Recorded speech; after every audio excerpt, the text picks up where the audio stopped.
Прийшли окупанти до нас в Україну, форма новенька, воєнні машини, та трохи поплавився їх інвентар. Байрактар, Байрактар.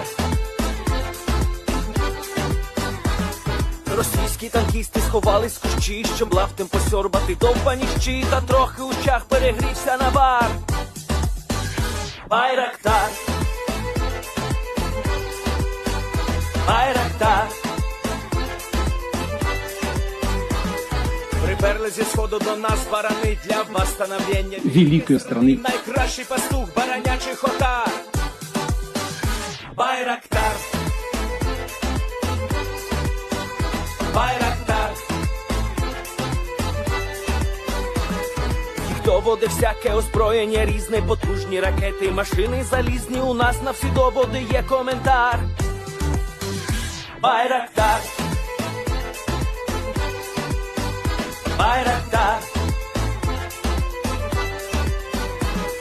Вони захопити хотіли нас зразу, а ми зачаїли на орків образу з російських бандитів, робить примар. Байрактар, Байрактар. Російська поліція справи заводить, там вбивцю рашистів ніяк не знаходить, хто винен, що в нашому полі глухар. Байрактар, Байрактар. Веде пропаганду кремлівський урод, слова пропаганди ковтає народ, тепер нове слово знає цар. Байрактар. Байрактар. Байрактар. Байрактар. Байрактар.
Yes. The Leaf Spring Army sends its regards.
Hello, everyone. I'm the Enforcer, and I'm accompanied by Enforcer Matt.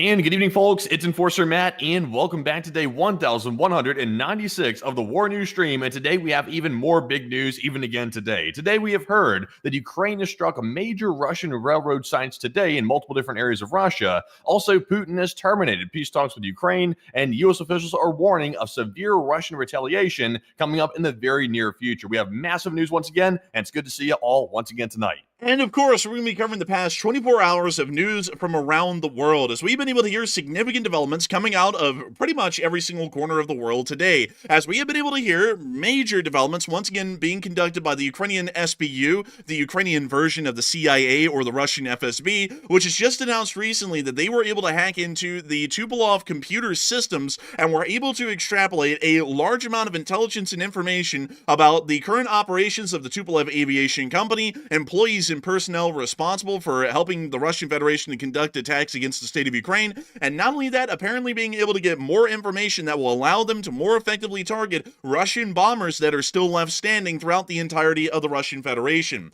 At the exact same time, the Russian Federation today, through the office of the President of the Russian Federation, has made an official statement ceasing all peace talks into the indefinite future, as they are now declaring that the Ukrainian nation is a terrorist state, and I quote, for using the territory of the Russian Federation to conduct an attack against military targets of the Russian armed forces on Russian soil. I have never heard of that technically being a terrorist attack before. I believe that's called a war, but beyond that, they are declaring that to be a terrorist attack by the state of Ukraine. Not only that, we have also been able to hear that now Russian diplomats are backtracking statements made prior, saying that there was never a true consideration being made for a face-to-face meeting between Putin and Zelenskyy, and it was nothing more than fluff talk. Outside of that, we have also also been able to get a massive amount of additional satellite and picture evidence of the attacks that occurred during Operation Spiderweb and the amount of damage that was caused afterwards. We have an entire 5-minute montage tonight released by the Ukrainian SBU showing all of the in-depth details of the actual cameras on board the AI-operated drones as they flew over the air bases throughout the Russian Federation, targeting and attacking multiple different aircraft that the Russian Federation was using. Not only that, we were able to confirm today that the A-50, rumored to have been hit days ago, was actually hit. We have video confirmation of that today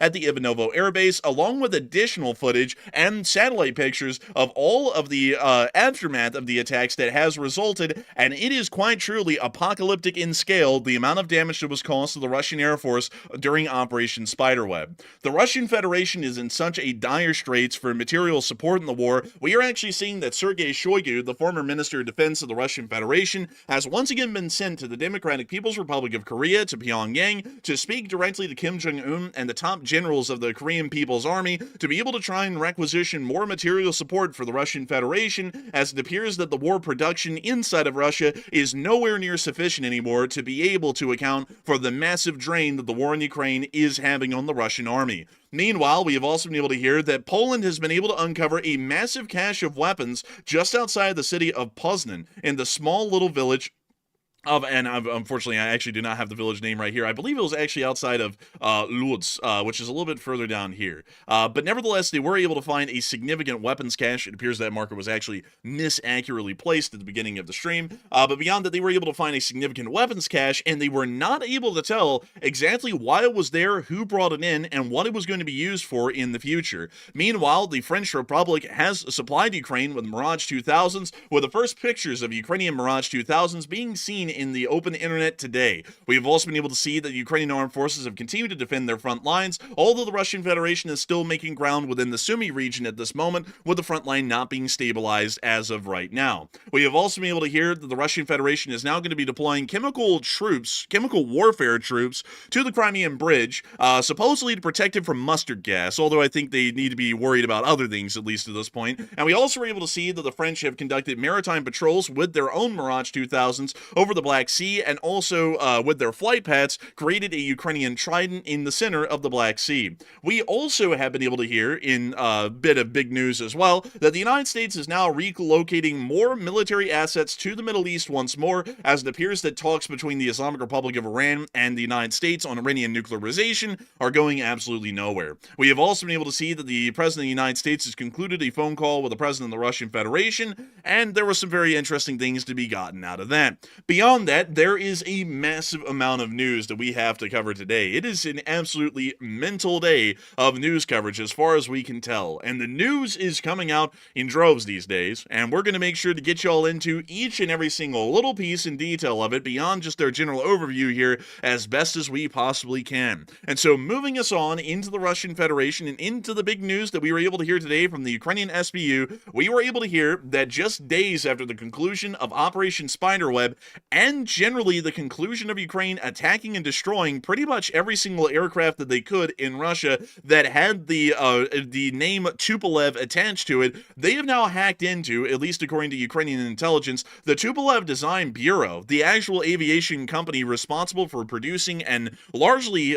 maintaining the Tupolev aircraft, the Tu-95s, the Tu-22s, and the Tu-160s that were all attacked in the Operation Spiderweb attack of several days ago. According to the Ukrainian Special Services, they hacked into the internal systems of the Tupolev Design Bureau, according to the Ukrainska Pravda reports, citing their sources. They gained access to correspondence, personal data of employees, addresses, engineers' resumes, procurement documents, and some recorded audio of closed meetings. This made it possible to identify individuals involved in servicing Russia's strategic aviation.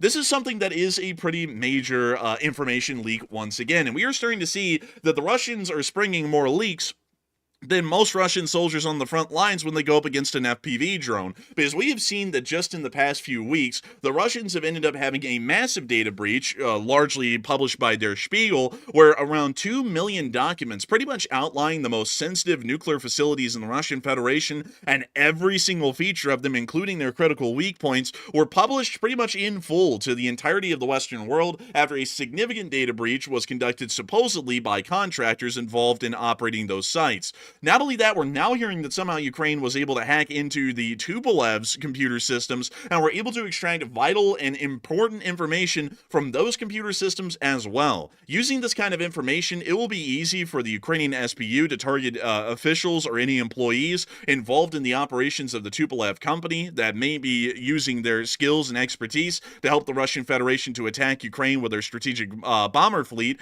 and they may also be able to get some additional information as well by further compromising these individuals on the exact details of where these aircraft are currently being stored, operated, what their standard operation procedures look like at this moment, and also if there are any rotations of these bombers being conducted from base to base throughout Russia when these are happening, because the Tupolev Company will have to follow to be able to help out with some of the technical maintenance involved in keeping these aircraft operational. It is a pretty wild 2 weeks for the Russian Federation at this point, and that is also coming on the cusp today of the Russians' response to probably the most shameful act that has ever been seen to be conducted on Russian Federation soil since Operation Barbarossa began in 1941, and that would be the fact of Operation Spiderweb's conclusion with a resounding success. At this moment, we have been able to hear that around 41 aircraft were destroyed and damaged, but around 21 of those aircraft have been confirmed to have been completely destroyed, pretty much being burned to the ground.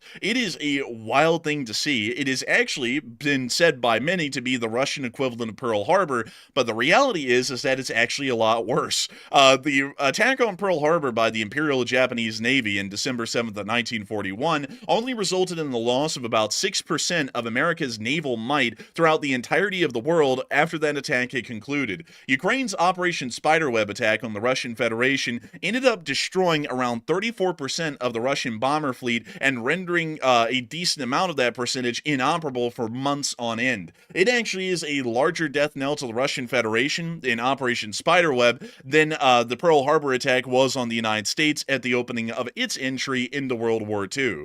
This has been something that the Russian Federation has been absolutely livid over, and it appears that every single detail that we have been able to get today is showing that they are not going to be letting that one go easily. The President of the United States did have a phone call with the President of the Russian Federation earlier in the morning, and really quickly to let y'all know what was being said right before Putin's official statements about an hour or two later, this was what the President of the United States was able to gather from the talk. I just finished speaking by telephone with President Vladimir Putin of Russia. The call lasted approximately 1 hour and 15 minutes. We discussed the attack on Russia's docked airplanes, like their ships or something, by Ukraine, and also various other attacks that have been taking place by both sides. It was a good conversation, but not a conversation that will lead to immediate peace. President Putin did say, and very strongly, that you'll have to respond to the recent attacks on the airfields. We also discussed Iran and the fact that time is running out on Iran's decision pertaining to nuclear weapons, which must be made quickly. I stated to President Putin that Iran cannot have a nuclear weapon, and on this, I believe we were in agreement. They are not. President Putin suggested that he will participate in the discussions with Iran, and that he could, perhaps, be helpful in getting this brought to a rapid conclusion. It is my opinion that Iran has been slow-walking their decision on this very important matter, and we will need a definite answer in a very short period of time. After the statement was made by the President of the United States about what he was able to get out of the phone call, which largely concluded with the idea that peace is achievable with the Russians, it's just that it's going to be a little ways away from now, President Putin then came out and made this statement. I'm just going to let it speak for itself. Но как же проводить в этих условиях подобные встречи? О чем говорить? Кто вообще ведет переговоры с теми, кто делает ставку на террор, с террористами?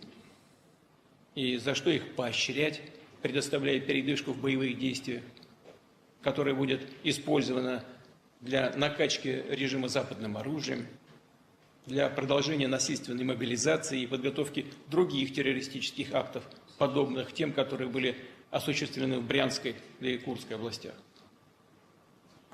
Уровне Now, let Those me damn terrorist attacks! I'm telling you what, that's a shame when countries like Ukraine retaliate for being attacked and also invaded by a foreign country. That's really shameful for Ukraine to go into Bryansk and start attacking Russia's bridges. Because why does Russia deserve anything like that? It's not like they've done anything to Ukraine. Man, it's crazy, man. These terroristic military attacks in the middle of a war and conducting warlike activities are absolutely absurd. This is ridiculous, honestly, and the Ukrainians should be held to the highest accord. But let me make sure to read off the subtitles here really quickly for those who may not be able to see the screen. So here is what Putin actually said if you were not able to look at the screen.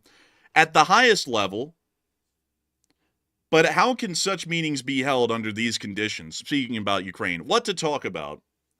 Who negotiates with those who rely on terror, with terrorists? And why should they be encouraged by providing a respite, or a respite, or however you want to call it, in military operations that will be used to pump the regime with Western weapons to continue the forced mobilization and preparation of other terrorist acts similar to those that were carried out in the Bryansk and Kursk regions?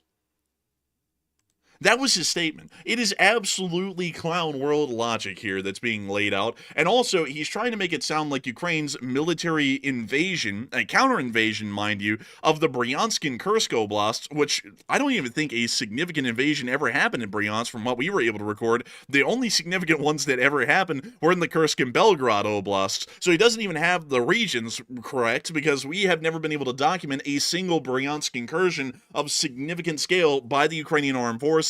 So what he is saying is that as a guise or a cover for the damning attack that was conducted on the Russian bomber fleet, oh, look at the Ukrainians, they are terrorists for invading our lands like we are theirs. This is entirely unfair because only Russia can invade other countries' lands, and we cannot have talks with a country that is currently occupying even a small sliver of our land, but at the same time, the Ukrainians should negotiate with us while we hold about 20% of the southern part of their country still under military control. That is what Putin said today, but it more so is being brought about because, once again, we were able to get this from the phone call between Putin and the president of the U.S., it's largely coming around that this is a result of the attack that occurred on the Russian bomber fleets. And a lot of people are probably thinking, man, that had to have been a pretty damn bad attack on the bomber fleets throughout Russia for Putin to be this absolutely livid. And the reality is that it is quite true. He is absolutely livid for that, amongst many other things, most likely including the intelligence leak, as well as the hacking attack that occurred by the Ukrainians today on Tupolev, which was announced just recently, literally within hours, by the SBU before we went live, stating that they were able to get a massive amount of information from the Tupolev computer's systems. Nevertheless, Ukraine did successfully hack Tupolev today, which is a major aircraft company responsible for not only manufacturing the large amount of Russia's civilian airliners, but also all of their strategic bombers as well, and stole secret documents pertaining to their military operations. And a lot of people have been putting in their thoughts on this one. And it seems like the large majority of people are believing that Ukraine will use the data for targeting. Others are saying that it was mainly for embarrassment, there really won't be much to come of it. Others are saying that it seems like a mix of both embarrassment and also data for targeting, and some others are unsure and undecided. But Matthew, what are people thinking about this, and what are you thinking about it as well?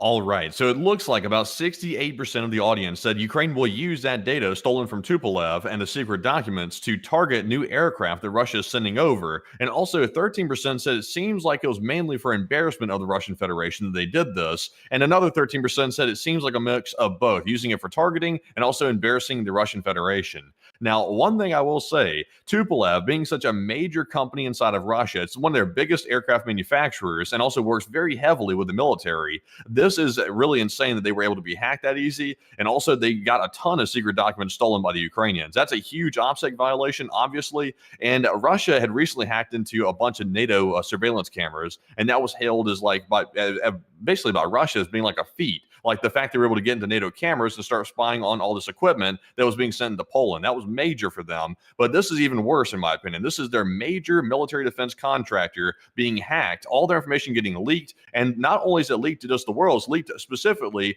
to their enemy, which now has all that information. So I think it's a huge embarrassment. Obviously, it's a massive embarrassment. And also, Ukraine probably will use that data for some military purpose that they probably wanted it for. And also, once again, the FSB was humiliated yesterday when they didn't catch the truck plot that Ukraine put into motion. And now they're embarrassed again because now they don't even have control of their cyberspace. So I'm with the 67% and also a bit of a mix of both. But Enforcer, what say you? I would say that the Ukrainians are most likely going for both. I'd actually have to go with the small group of 10%. That said, it seems like a mix of both because they're most likely publishing this pretty much right after the cyber attack to humiliate the Russians once more. But not only that, they are going to be using the data and information that they got to be able to conduct successful targetings of the Russian Tupolev company wherever they can. We already know that they knocked out a huge amount of Tupolev aircraft, about 34% of the Russian bomber fleet, as a matter of fact. And if you look at the Russian strategic bomber fleet, you will find out something very interesting about it. Let me go pull up Russian Air Force equipment so that way we can show you all a list of operable aircraft.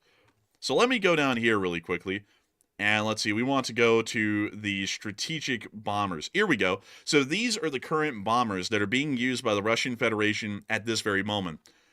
Tu-22Ms produced by the Tupolev Company, Tu-95s produced and operated or maintained by the Tupolev Company, and Tu-160s also produced and maintained by the Tupolev Company. So when Operation Spiderweb ended, every single target that had been hit was a product of the Tupolev Aviation Company.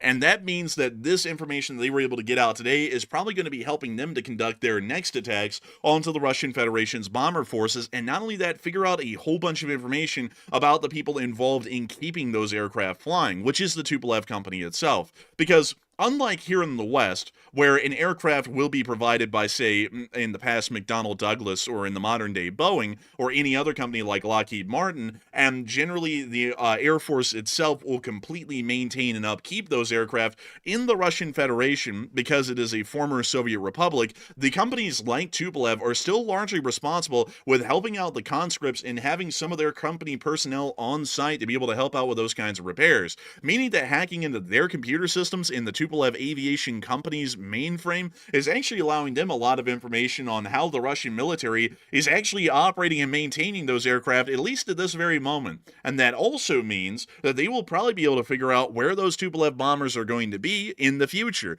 Because if a Tupolev maintenance representative is at a Russian airfield, or a maintenance mechanic from the Tupolev company is at an airfield, that means that there is a Tupolev bomber at that airfield as well. So that means that they'll know at all times, especially since the data leak will allow them to pretty much compromise individual employees, they will be able to know exactly where the hell the bombers are from here on out, pretty much indefinitely. The bombers, unless if they are flying, will never be safe if they're on the ground, because if a Tupolev representative is somewhere around the area, the Ukrainians' long snout of the SBU is going to be sniffing right behind them to figure out exactly where the bombers are on that tarmac. And also, I just go ahead. Also, isn't it pretty massive as well? Like, Russia actually has somewhat of a notorious reputation for having a pretty strong cybersecurity squad or unit, I guess you could say, within their government. They're actually pretty good. Like, I'm not going to lie about that. The Russians do have a pretty good cyber offensive capability. That is something they have had for quite a long time, and they have exercised it from time to time. And also, the CIA has a bunch of files about them, and et cetera. So the fact that they were able to hack into Tupolev, which I assume probably enlists the help of the Russian government to secure their networks, that says a lot. That says that Ukraine either has extremely good people, or either Ukraine had outside help from maybe another Western country to pull it off, or maybe Russia's cyber capabilities are falling apart, and maybe the individuals that were involved in cyber capabilities are either leaving, or maybe they're being sent to the front lines or something, because Russia typically has a pretty decent reputation when it comes to cyber defense and offensive measures. So I don't know. It seems a bit wild to me. It's a bit shocking, actually. It really is shocking. Either the Ukrainians are getting really good at cyber warfare, or someone's helping them. Who knows what it is? We really won't ever know the details about that until probably decades later.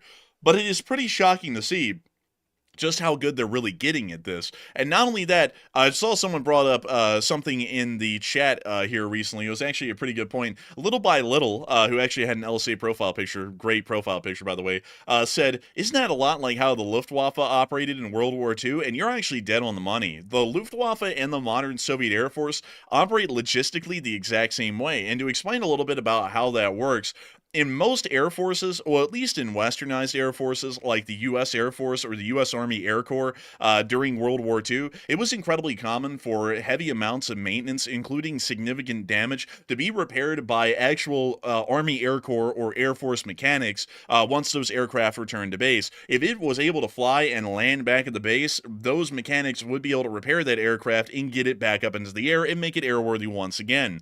But countries like the Soviet Union and the modern-day Russian Federation, along with Nazi Germany, really don't have the same kind of logistical structure. As a matter of fact, Nazi Germany in World War II actually would not allow their ground mechanics to conduct any kinds of repairs of a significant type beyond patchwork on their aircraft that was sustained as actual combat damage. Because, funnily enough, every single company in Germany was mandated by law that produced aircraft to provide a warranty to the German government, so that way, if the aircraft got damaged in war, they would send it back to the Focke-Wulf or the Luftwaffe company to have it repaired, or any other aircraft concern that was producing aircraft like Blum and Voss during the war effort. And so, funnily enough, that actually created an insane backlog of aircraft that were not able to be repaired because the Luftwaffe, well, not the Luftwaffe, but companies like Messerschmitt and Focke-Wulf could only repair so many aircraft at a time, and considering the mechanics could only do light patchwork, that means anything more significant in damage than that had to be sent back to the factory.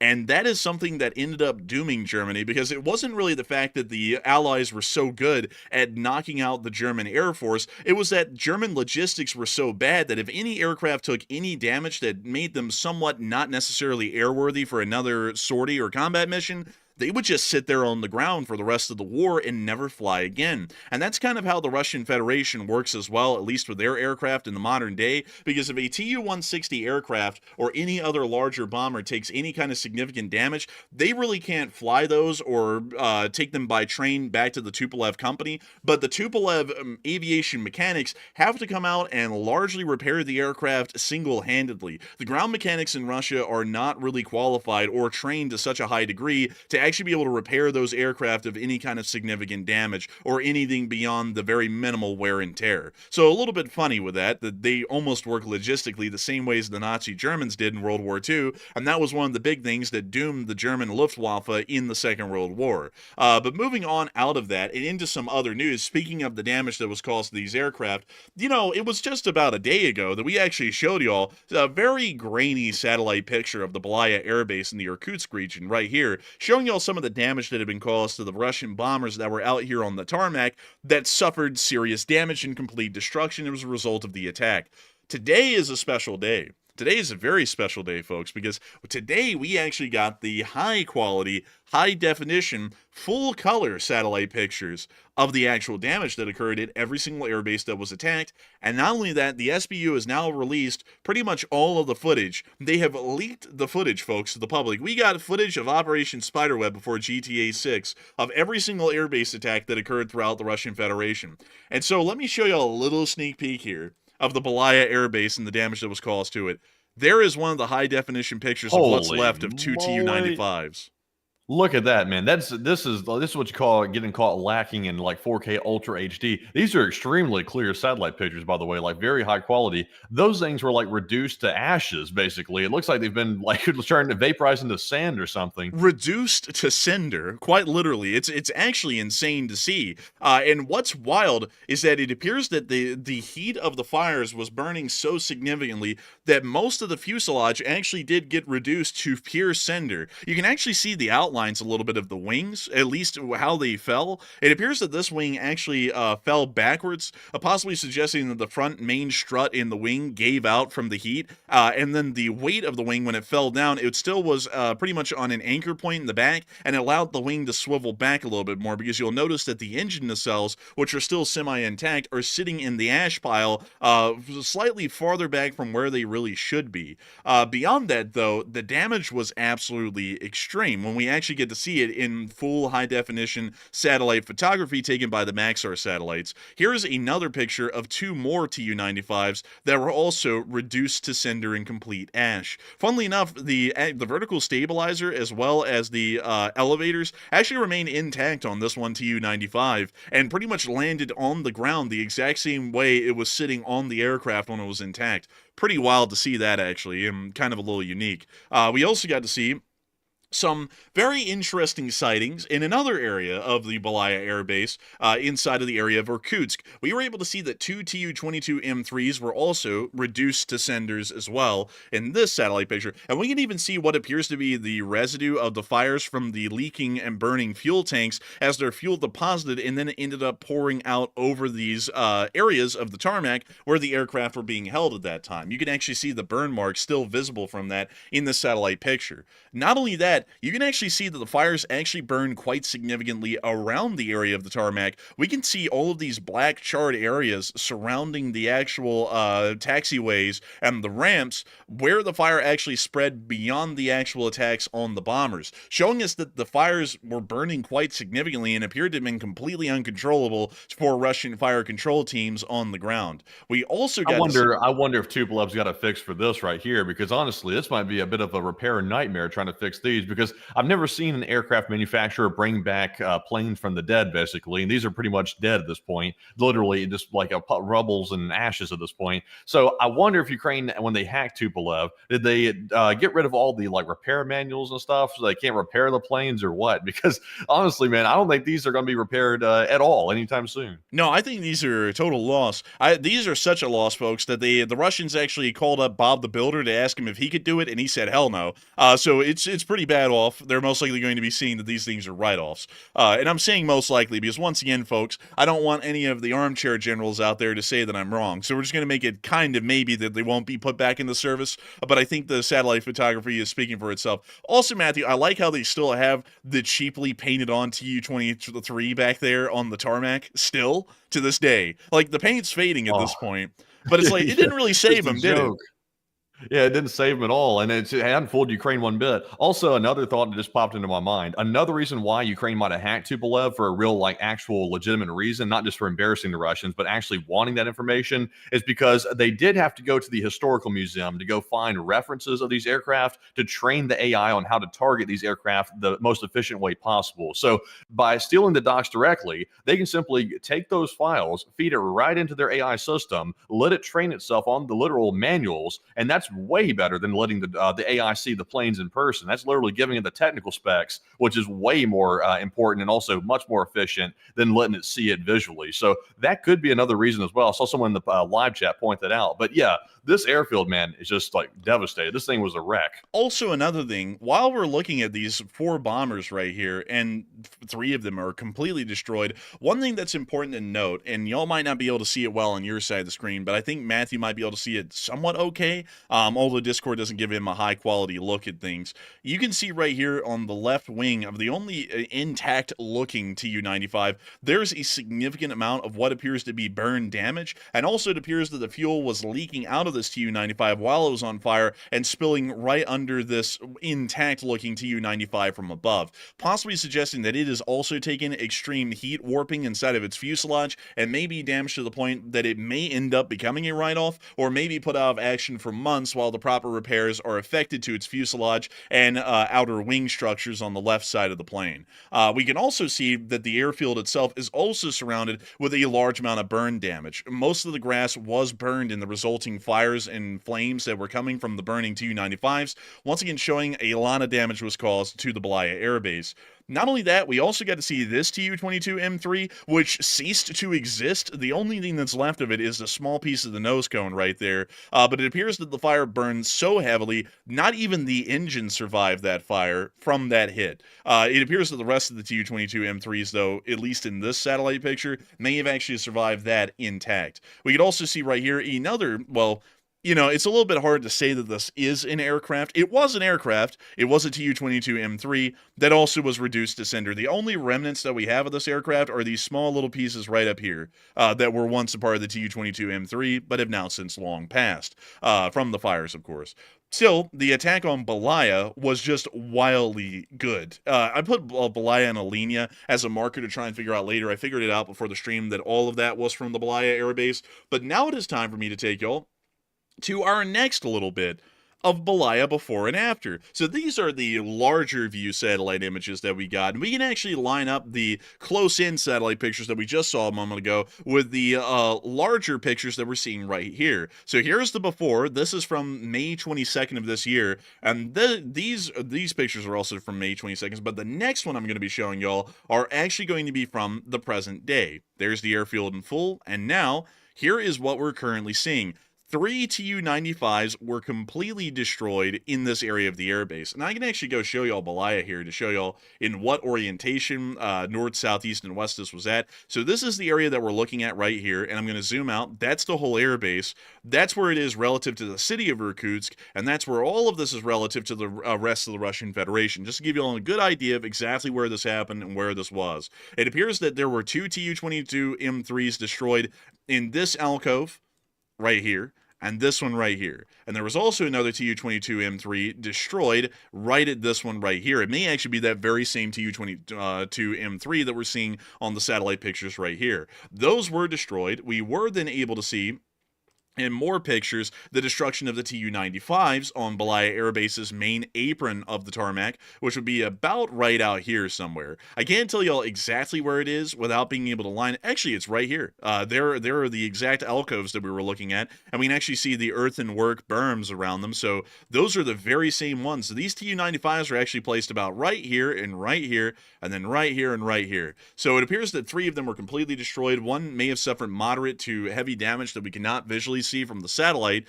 We were also once again able to see the destroyed Tu-23s and then the close-ups. But we're not going to go through all of that because we still have more satellite and picture evidence to show y'all from the rest of the Russian Federation. So let me take y'all on over and up here to Elenogorsk in the Murmansk region, or the Murmansk Oblast of the Russian Federation. And this is where we were able to see even more pictures of the aftermath from the bombers that were destroyed.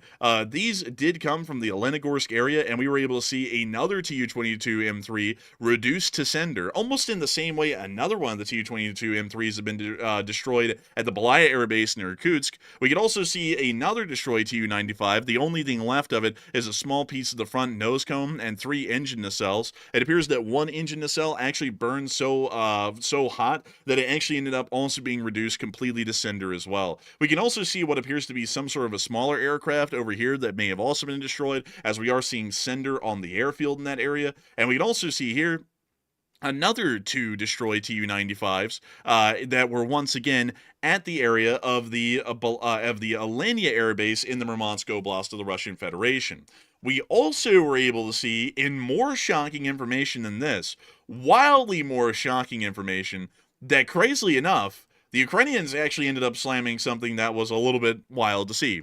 And I'll be showing y'all this right here, because we don't have a lot of satellite footage that came out today from the Ivanovo attack. And this, once again, is only showing 3 out of the 4 air bases that were hit. But moving on up into Ivanovo, this was also one of the airfields that ended up getting attacked very heavily during Operation Spiderweb. And we didn't really get a lot of satellite footage from there today. But what we did get was video evidence.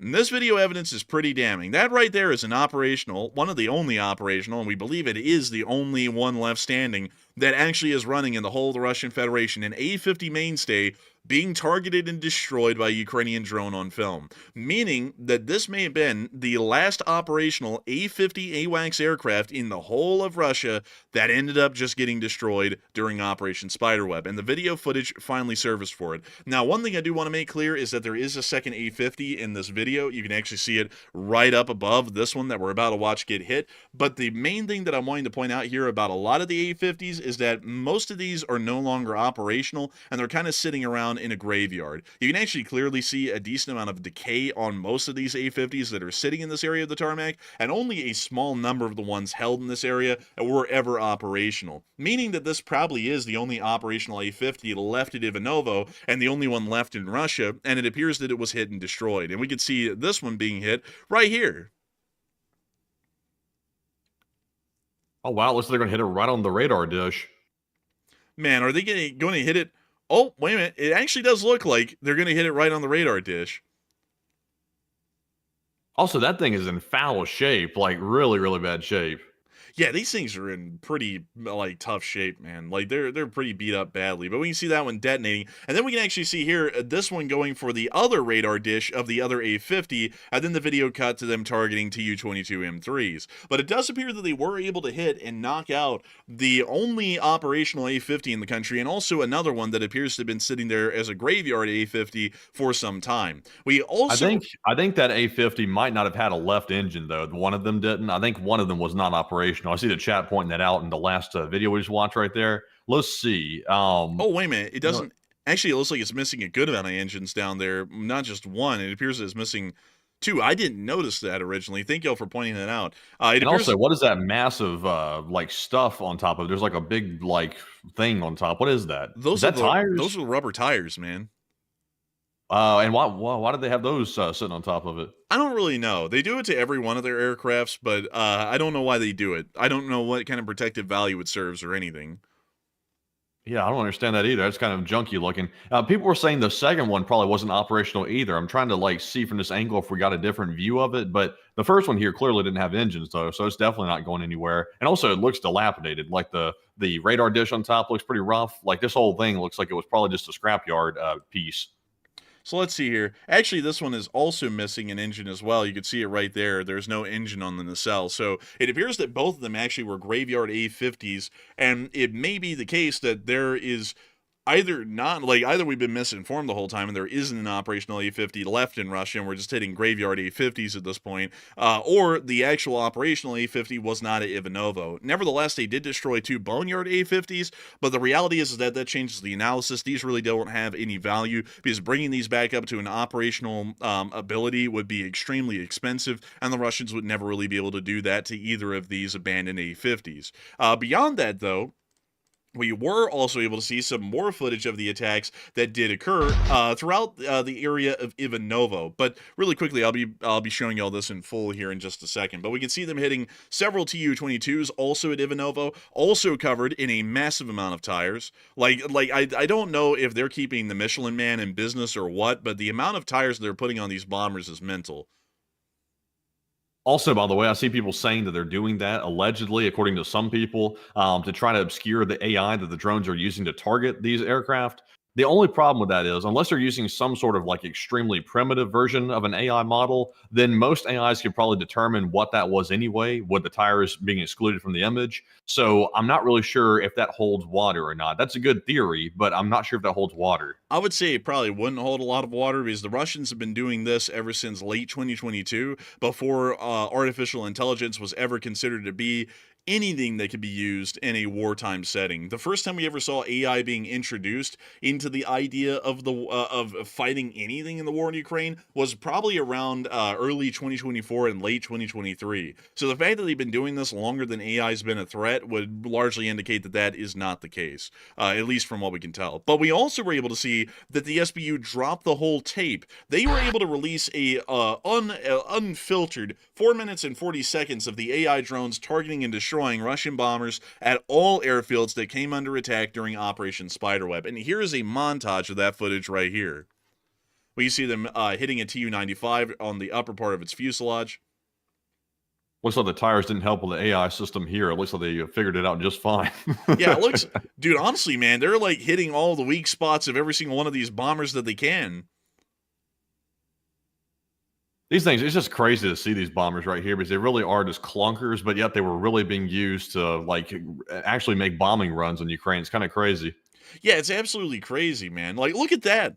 It's just insane. Like, these aircraft have been in service since 1956, so they're about 70 years old at this point. Kind of like the B-52, honestly. The B-52 is kind of a clunker as well, but it's really crazy to think that these things were being used against Ukraine, and the Ukrainians are just going out and just wiping them out in droves at this point with just cheap, easy drones. Yeah, I think at this point, these Russian aircraft have been used on so many music album covers that it's probably just insane. Bro, the pics go hard. Feel free to screenshot, and they are wiping these things out. You know, man, we need that meme where that guy has his hands up and it just is like a black and white picture and it just says absolute cinema on it, because that's what this is.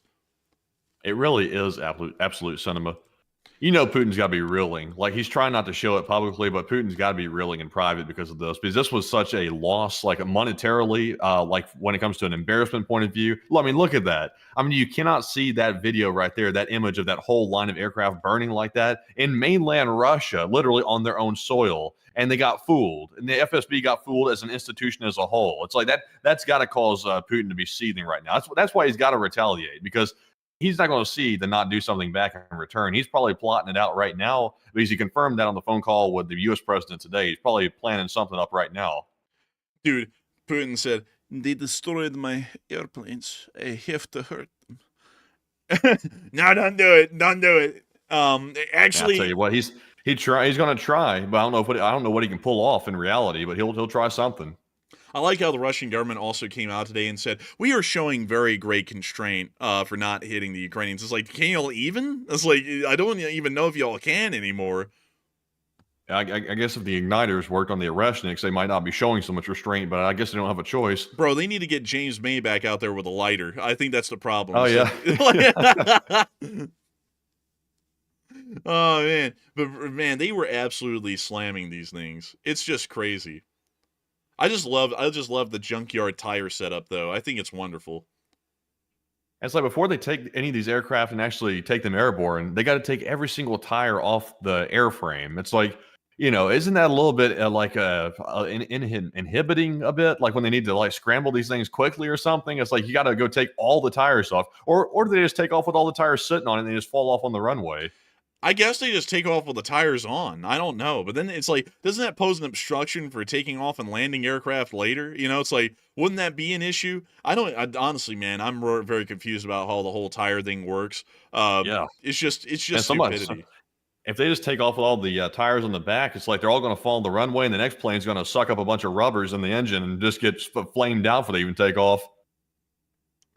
Yeah, man, honestly. But we can see here, someone said, what does failsafe mean in the video? At the moment, we don't really know. And I don't want to tell you something that we wouldn't know entirely about. Honestly, man, think if they had even more drones conducting this attack, what kind of damage they could have pulled off then. They probably could have wiped out every single bomber in the Russian Air Force. Oh, yeah, I'd imagine so. I know Tupolev's going to start building a new series of these right here. Or since their technical specs have been released, I wonder if they want to try to mix that schematic up a little bit. Bro, they're about to release a new TU 160 before GTA 6 comes out. Yeah, I have a feeling they probably don't have the budget for that anymore.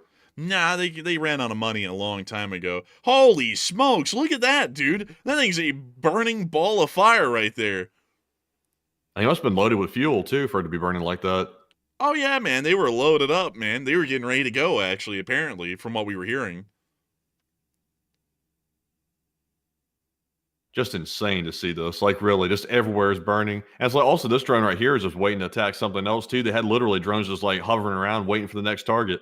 Yeah, it's just insane, honestly, man. It was a nuts thing to see. And not only that, to bring you all back to where it started, in Chelyabinsk, here's the video of one of those trucks carrying the containers going on its way out of the area of Chelyabinsk. Here's the clip.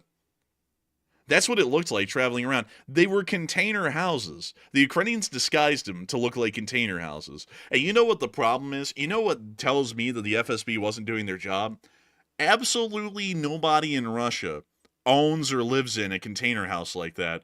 None of them. Like, how the hell did this not stick out like a sore thumb is my question to me. Because if I was an FSB agent, I would have been like, who the hell is living in a storage container house here in Russia? Like, they live in like mud huts in Siberia. Who the hell is getting that? We need to check that out and inspect that. Like, it is crazy to me that they didn't catch on to that, because just look at how wonky this looked. It just Nobody looks... don't expect the container house hippie to perform an attack. Nobody would expect that. Nobody expects an attack to come from container saunas. Nobody would expect that ever. Like, they're covered in wood, like you're going to be going into a Finnish sauna or something like that. Absolutely crazy to me that this just was not a giant thing that would stick out like a sore thumb, and people would go, "Hey, wait a minute, what the hell is that?"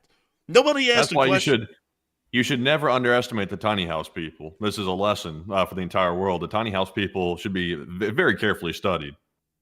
They really do need to be studied, honestly. Like this is scary. Any tiny house around you. Hell, man, trailer parks could be a weapon of mass destruction these days, man. Every single trailer could have like 40 drones in the roof. Like we need to go around and start peeling the roofs off of trailer houses and see what's in them. But anyways, moving on from that and out of the news in Chelyabinsk, it is time for us to get on down and on into some more attacks that occurred on Russia today. Because y'all thought, oh, by the way, let me cover this as a small note. Apparently, according to Putin's aide, Ushakov, a Putin-Zelenskyy meeting has never been considered in practical terms. So every time they had said that, that meant that they were lying. So just letting y'all know that. But before I move into the rest of the news, because we still have a lot to cover and loads of news to go, and I want to make sure that we have a little bit of a segue, kind of like those little segue machines that we talked about last night. You know, the one that the creator of the segue got killed on? That segue. I want to make sure that we have a little bit of a segue. Not that kind exactly, but kind of, you know what I mean? It's getting really confusing here with how I'm saying that. But I want to make sure that we have a little bit of a segue before we get into the rest of the news. I also got to say, it is shocking to see that at the peak tonight, 16,000 people have joined us live to watch this news, and I also got to give a huge shout out to the 70,000 people who have watched this stream up to this point in the first hour. We're very grateful and thankful to have you all here, and if you all been enjoying the stream so far, hey, hit that like button, why not? And please, make sure to subscribe, folks. We'd love to have y'all here. And we are certainly growing in subscribers a massive bit. I mean, hell, we've grown about a couple of hundred already today. We're already up to 360,500 or so. So if you want to subscribe, join us. You might be the 361st,000 subscriber. Who knows? We'll have to wait and see. But nevertheless, Matthew, what do we got for this questions? Oh, more so not a question segment. It's actually a poll segment. We have a question for everyone. Because Putin has ended peace talks with Ukraine, citing terrorist attacks on Russia. And what does it mean to all of y'all? What does that mean? And it seems as though everyone's in two different camps. Other people are saying that Putin's just yapping because he likes to do that, kind of like we like to do that here on our show. We love to hear ourselves talk. It's not like it's a talk show or anything about the news. And then others are saying that it's massive Russian retaliation coming around the corner. But Matthew, what are people saying, and what are you thinking? All right. So clearly today, Putin made it very, very clear to everybody, including the United States, that he is going to terminate all peace talks going into the future. And once again, it's not really terminating anything of substance because Russia was not negotiating peace. They were simply negotiating for leverage over the United States. So it was meaningless to end the peace talks. But he ended it today, citing these quote unquote terrorist attacks, which is essentially Ukraine defending itself. And what does this mean? So 48% of the audience said Putin just yapped, and that's about it. While 42% said a massive Russian retaliation is coming, and 6% said it seems ominous, but I need some more information. And on this one, I'm actually going to be in the smaller camp here, the 42%. A massive Russian retaliation is coming. I'm very confident about that. I would say the odds of it happening is about 90% or higher. Putin admitted to it on the phone with the U.S. president today. And also, logically speaking, would this massive embarrassment on so many different fronts, with the hacking, also the FSB failures, also these massive aircraft destruction on these airfields, Putin has to respond. He cannot avoid responding, because if he does that, he's going to look like the weakest dictator that's ever lived and potentially threaten his power. So he's going to have to do it. Whether he wants to or not, that's really irrelevant. He has to do it to maintain power. That's just the way it works. So I'm with the 42%. I think it's coming. And the U.S. Embassy in Kyiv actually warned of a major attack coming very soon and warned all the personnel at the embassy to get ready to once again take shelter when that attack is eventually launched. We don't know what it's going to look like. And once again, I'm really not going to speculate on it too much. We really don't know just yet. It's always the Oreshnik, that threat's being thrown around, but we just don't know. So Enforcer, what say you? I'd have to say that it's a little bit odd that a massive retaliation hasn't come yet in response to everything that's been happening so far over really the whole past week, including the Crimean Bridge attack, Operation Spiderweb, the hacking of Tupolev, the 2 million documents about their most secretive nuclear facilities coming out. I mean, it's just been a bad 2 weeks for Russia so far. There's really been no retaliation to any of it yet, which is a little bit interesting to see, and it's leading me to believe that he may actually be yapping. I'd actually have to disagree with Matthew here. They may not have the ability to conduct any major retaliations at this point beyond a significant drone or missile attack. And even still, the Russian bomber fleet, which would be responsible for conducting a large part of that attack, was just cut down by a third in size. So it may be possible that the Russians actually are just yapping, because when the Russian government came out today and said we're showing great restraint for not hitting Ukraine in response to this attack, it's leading me to believe that they may not really have an ability to respond to the attack, and that's why they haven't hit the Ukrainians back so far. At least that be my belief at the moment, and we'll have to just kind of wait and see. I could be right, or Matthew could be right, and one of us is going to be wrong in that kind of a situation, but I actually think the Russians may not really have a major way to retaliate at this point, because if they had a way, they probably would have done so by now, and they would have done so even earlier when we heard that they were going to be firing, I believe it was an RS-28 Yars at Ukraine from Yekaterinburg, and then it appears that launch completely failed and was aborted. But beyond that, I think there is still something left, though. One thing that was a little bit concerning to me, and some people interpret this to mean that Russia is simply running out of manpower, so they sent these guys anyway.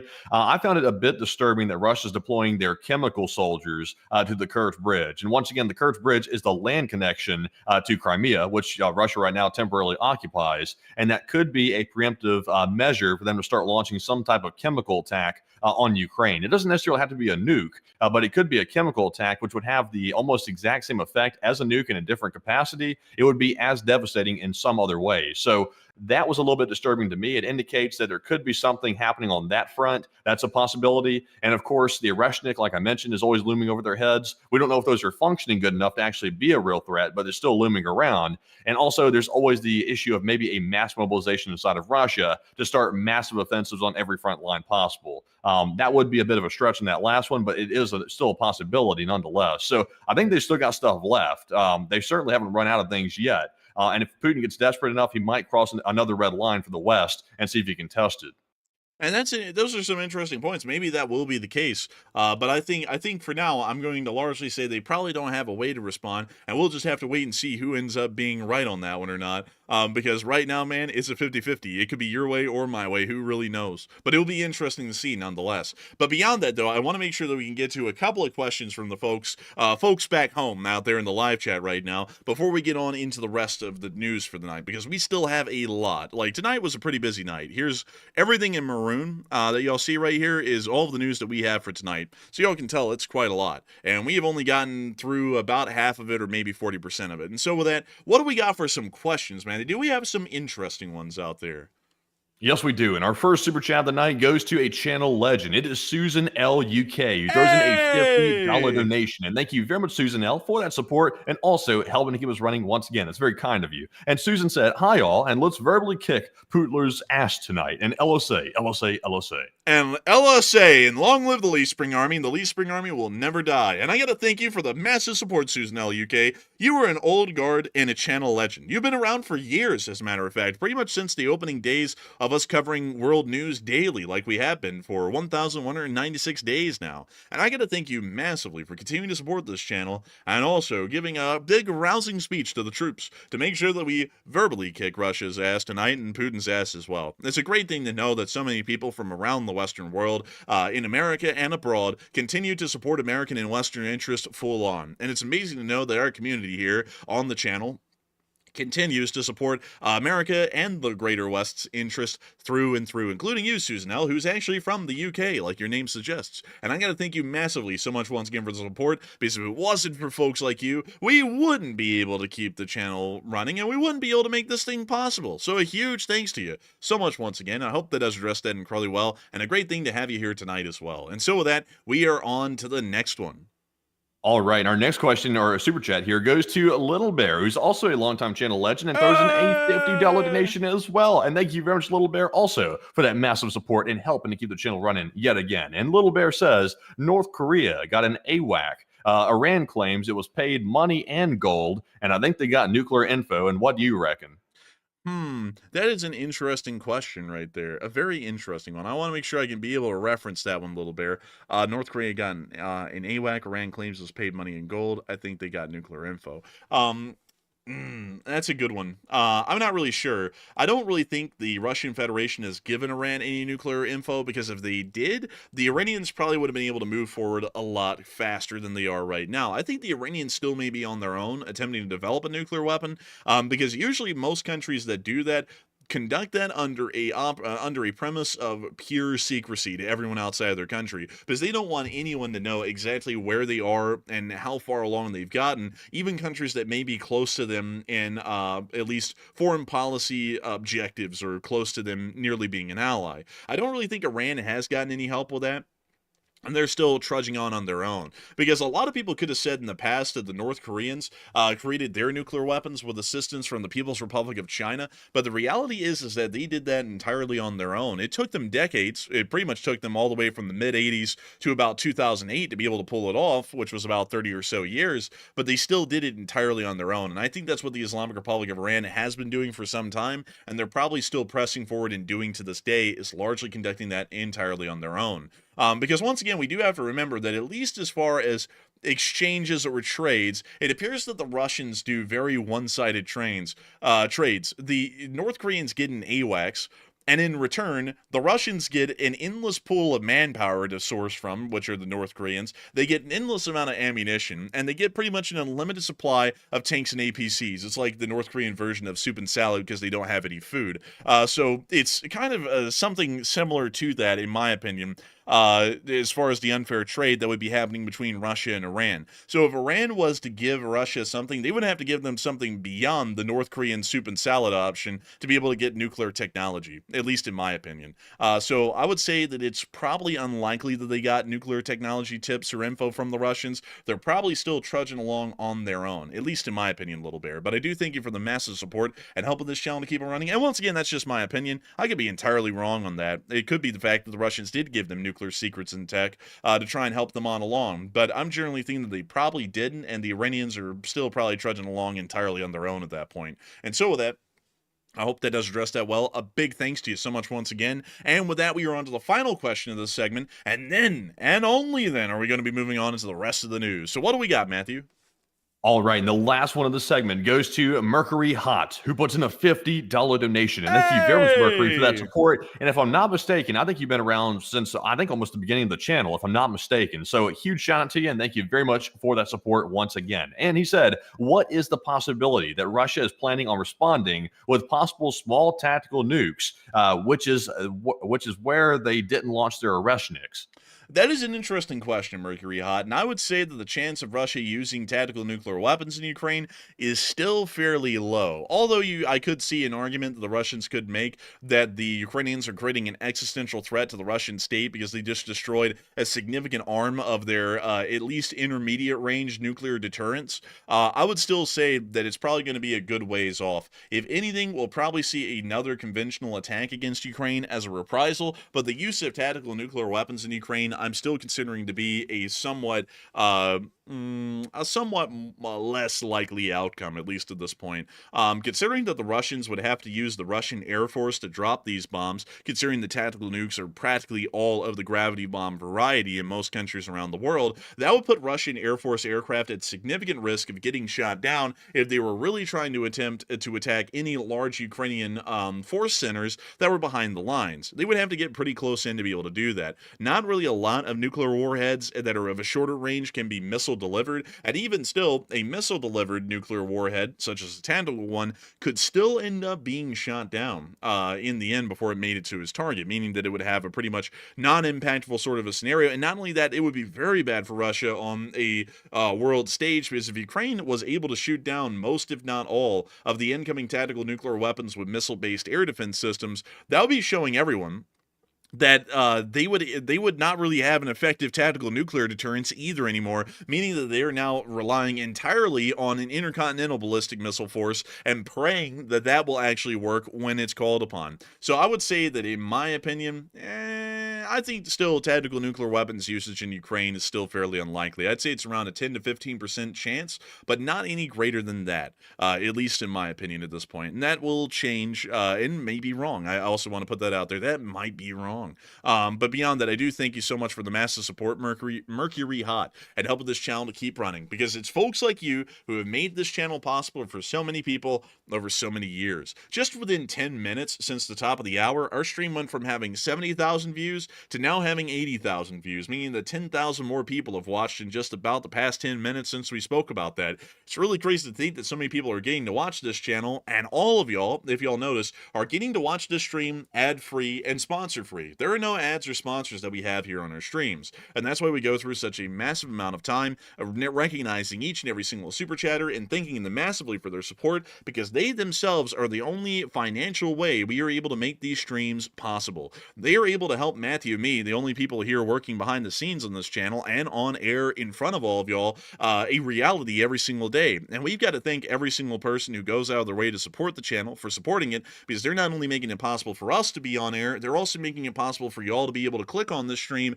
and have a show to watch. Because if it wasn't for our ability to support ourselves and do this as a full-time job through their support, there would be no show for y'all to come to. We always make sure to go out of our way to give a massive thanks to everyone who's supporting the channel, because they are quite truly the reason that y'all and us have a show to come to every single night. And nobody has to support the channel if they don't want to, and that's what makes it even more impressive and makes us want to appreciate and thank everyone greatly for their individual support. Even if it is just $1, every single bit of support is greatly appreciated and entirely voluntary. But nevertheless, I hope that does address that well, Mercury Hot. A big thanks to you so much once again.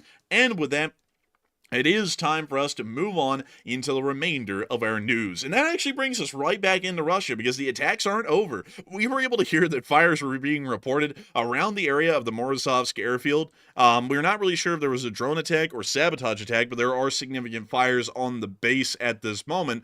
And not only that, we were able to see the air defense was active near Milorovo, which, if we go down here and take a little gander, there is a Russian airbase nearby, housing what appears to be a large amount of MiG-29 SMTs and Su-34 fighter bombers as well, at least when this satellite picture was taken, and we're assuming that that's still accurate. Not only that, but within the dead center of Milorovo is also a significant railroad. Oh, goodness. You all knew it was coming up, didn't you? But it's a significant railroad in this area, because this handles a large amount of petroleum traffic, as well as other traffic of aggregate materials that are used for Russia's war effort in industries further south within the Russian Don region. But we were able to see that this town did come under attack, and it appears that the air defense was working.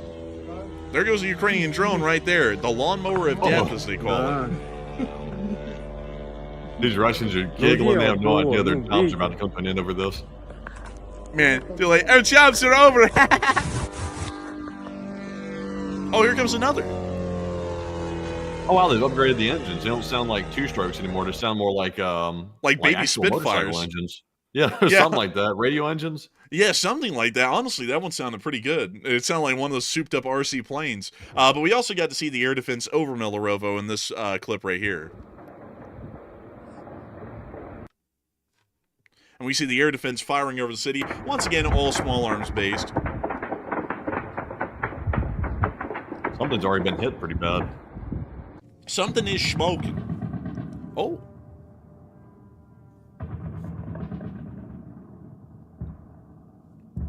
I don't know if this affects property values in Russia anymore. People just like accepting it, like, oh, whatever, it's the feature.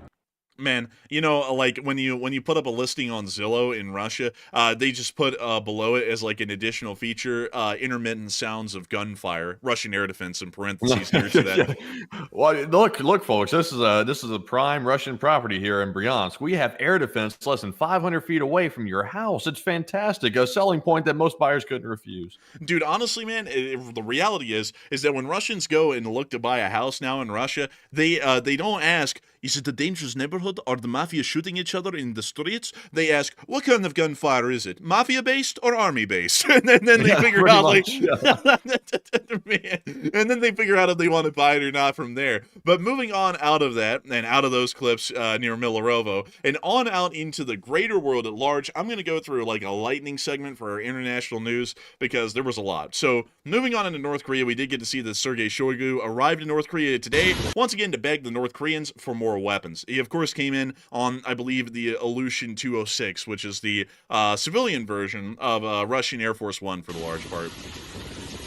Also, that font looks like bullshit, dude. That's like the most 1960s, 70s looking font I've ever seen. It looks like you would get that on the front of like a record that's talking about the smoothing sounds of the forest jazz, kind of like a track thing.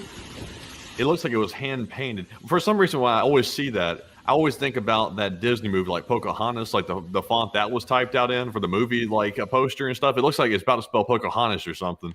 Bro, let me go pull up the Sochi Olympics from like 1980. Let's see, 1984, actually, sorry. Let me go see if I can get the logo for that. Logo. Oh, dang it, dude. I gotta go find, Sochi, Bear Soviet. Let me just type that in, then I'll find it. Oh my god, dude, this gives off the same, like, that Russia, like, text on the side of the plane right there, this gives off the same feeling. I'm not gonna lie to you. I'm gonna show you what the Russian mascot for the Sochi Olympics in 1980 was. You're gonna laugh so freaking hard, dude. It's so stupid looking. That. What in the world? That's scary. Bro, if you thought that was scary, they made a big-ass version of that No. thing, too. It's Oh, terrifying, jeez. dude. That's like the non-huggable bear that no child ever wanted. Dude, here's my question, though. Why is it throwing that thing out in the back, though? Like, why is it doing that, man? Like, really, though, look. Dump truck. That thing's got the whole damn bakery coming with it. Like, that thing may as well be called, damn Little Debbie's. I mean, that thing's going around with a whole bakery attached to that thing. Like, damn. And also, what's up with that smile? It looks like you're just shitting your macaroni and cheese and you don't know about it yet. And you're about to go in the kitchen and find out. Not that I have any personal experience with that. But beyond that, this is one sus-looking bear. It looks like it's been up to some suspicious shit. But beyond that, this text font, man, reminds me of that stupid-ass bear and that stupid, like, art style that they have in Russia every single time. Like, it's, like, the same kind of inspiration, I think, that comes from it. Yeah, it kind of is. It's kind of like what do they call it? The babushka style or something like that. It's like the old-timey, like from maybe the 1920s, 30s or something like that, that type of artwork that your grandmother might have laying around. It's kind of like that's what Russia adopted as their national art style and like their theme for like government planes and stuff like that. That's what they do. Oh, by the way, I forgot to mention, they came up with a whole new round of mascots in 2014 for the Sochi Winter Olympics, and they were questionable. Like, why is that bunny so sexualized? Like, with, like, the eyelashes and stuff? Like, what is up with that? And also, why is that middle bear right here look like he has like paper mache hands or something like that? It's kind of weird. Also, is he like a policeman or something? What's going on? Bro, this bear has a choke collar around its neck, no fingers. The bunny is hypersexual, and then we got the meth head cougar over here on the right. That's just kind of hanging out. That thing's straight out of Five Nights at Freddy's or something. Bro, that's what I was thinking. I wasn't gonna mention it, but bro, this bear apparently be capping fools. Honestly. Oh damn! Look at him. He's got the gat, and he's got the cap gun too. He doesn't have the real gun because the Russian children can't be exposed to that violence unless it's fighting Ukraine. But keeping it nice and civil for the kids. A little pop gun. Dude, nice and civil. The main words. Also, bro, that's Hot Dog Man when he's getting ready to smoke another ball. These Russian bears are sketchy. I'm not gonna lie. These are sketchy as hell. Bro, I'm not gonna lie. The whole thing's terrifying. Anyways, moving on from that, here's Shoigu arriving in North Korea.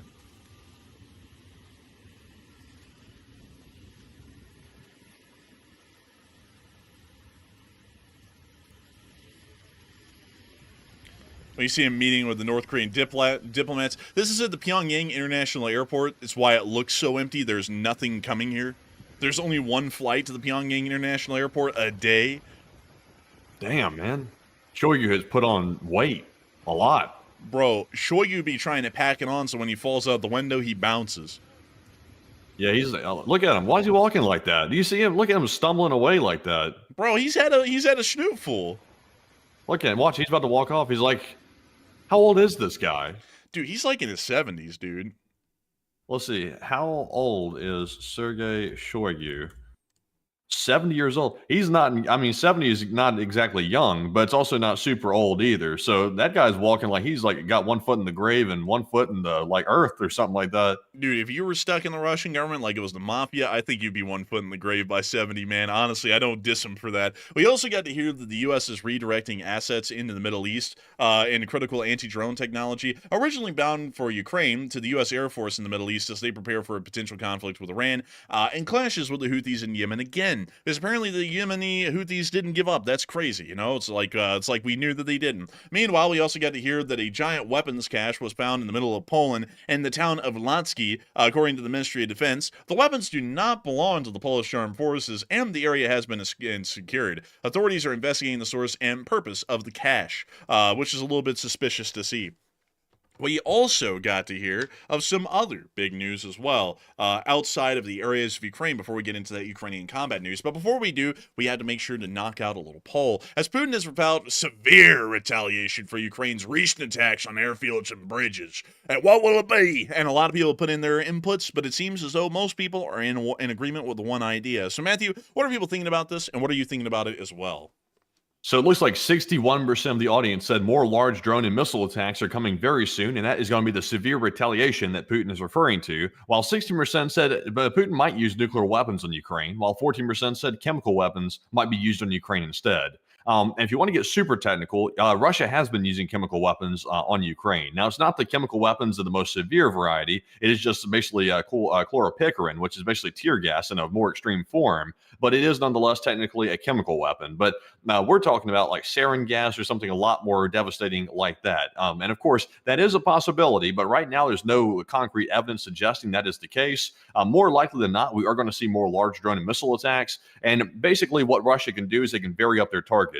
So far, they've been striking civilian targets, and they have really not targeted the main decision-making centers inside of Kyiv or other major cities. So they could decide to change that and start targeting, like, for example, Zelensky's office, his house, or maybe even the Verkhovna Rada, which is their legislative body. They could start targeting places like that, which would obviously be a massive escalation. So I'm with the 61%. But Enforcer, what say you? I ought to say that, in my opinion, I'm with the 61% as well. There's most likely going to be more large drone and missile attacks on the way, because I think that's all that Russia can just about muster these days, in my opinion. And so with that, we're going to be moving on into the rest of our international news, as we've been able to hear that French Mirage 2000s did fly over the Black Sea today, and in the process, one of them actually tried to draw up in the most crudest of form a Ukrainian Trident, which is actually pretty neat to see. Pretty cool with that. I just thought that was neat.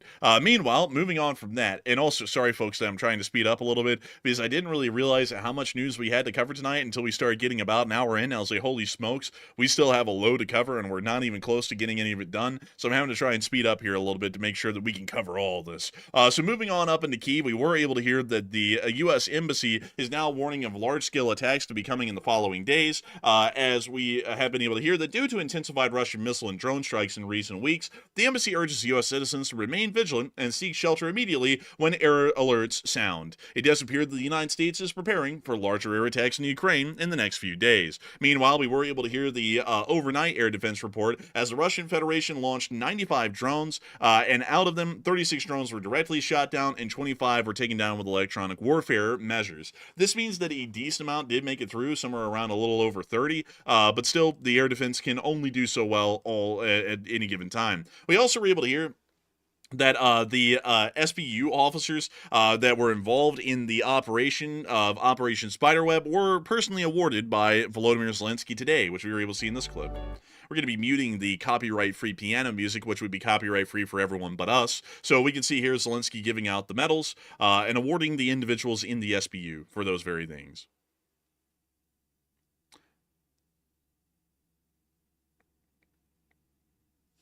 Zelensky's like, you made the Russians look weak. Here's a medal. The Russians. Thank you for your service. I appreciate your good service you've done to humiliate those Russian bastards. Thank you so much. Here, take a medal. The Russians said that I was a bad comedian and I bombed on stage a lot, so I bombed all of their planes. Look who's laughing now. Here's a medal.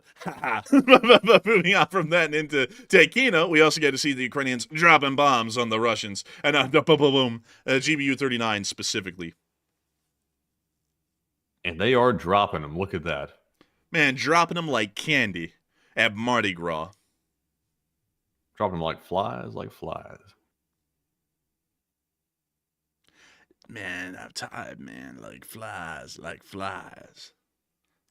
Bruh, they dropping dead like flies. Moving on from that and down to the Sumy area, we did get to hear that unfortunately the Russians are still advancing in the Sumy area as their offensive is picking up momentum. We can see this over the past several days here on the Deep State map, but it does appear that the Ukrainian armed forces will eventually be trying to solidify the line and hold them where they are. It's just that we haven't seen that yet. Moving on from that and down to location unknowns, we also got to see a picture of a Ukrainian Mirage 2000 in service. Take a look at that Ukrainian Trident on the back of that Mirage 2000. That is actually pretty neat to see. I've never seen it before. I thought it was cool. Moving on from that, we also got to see an F-16 in the sky. And look at it go. That is actually pretty cool looking. I always got to say, the Ukrainian roundels on the F-16 actually do look pretty clean. But beyond that, it appears that it's carrying a mixed loadout of AIM-9, either M's or X's, not exactly sure on that, but we also were able to see that it was carrying AIM-120Bs, actually AIM-120Cs, along with AIM-9Ls, apparently. I thought they were getting AIM-9Ns. Apparently not, according to this publisher here. Moving on from that, we also got to see the Russian casualty report as well. And the losses were good. Oh, they two got two Bobcats! Bobcats today. Very nice. They got some extras. I love to see it. It makes the day fantastic when they get a couple of those. But tell us more. Man, I gotta tell you, the losses were great today. Ms. Decent, keeper of the record, stated that 88 artillery systems is the 5th highest daily loss of the war, tied with April 18th of 2025, and 176 drones is the 18th highest daily loss of the war. And moving on into the actual losses themselves, they were showing a pretty decent day, as 1,020 Russian soldiers were wounded and killed over the past 24 hours, along with 7 APCs, 123 supply trucks, 3 main battle tanks, 88 artillery pieces, 176 drones, and 2 Bobcat skid steers. All in all, it was a very impressive day. Moving on from that and on into the front lines themselves, we also were able to see the Freedom of Russia Legion dropping leaflets onto Russian lines in the northern area of Kharkiv. Take a look at this.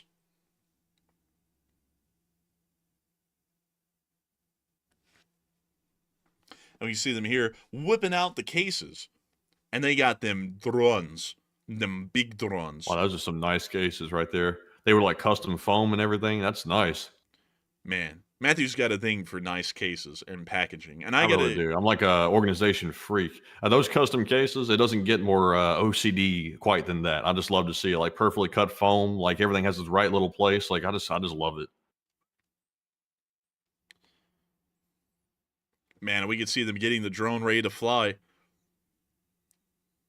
And once he gets back, he'll be snugly fit right back into its comfortable, perfectly foam-cut case, which Matthew will greatly appreciate because packaging that is efficient but also nice is very important to Enforcer Matt.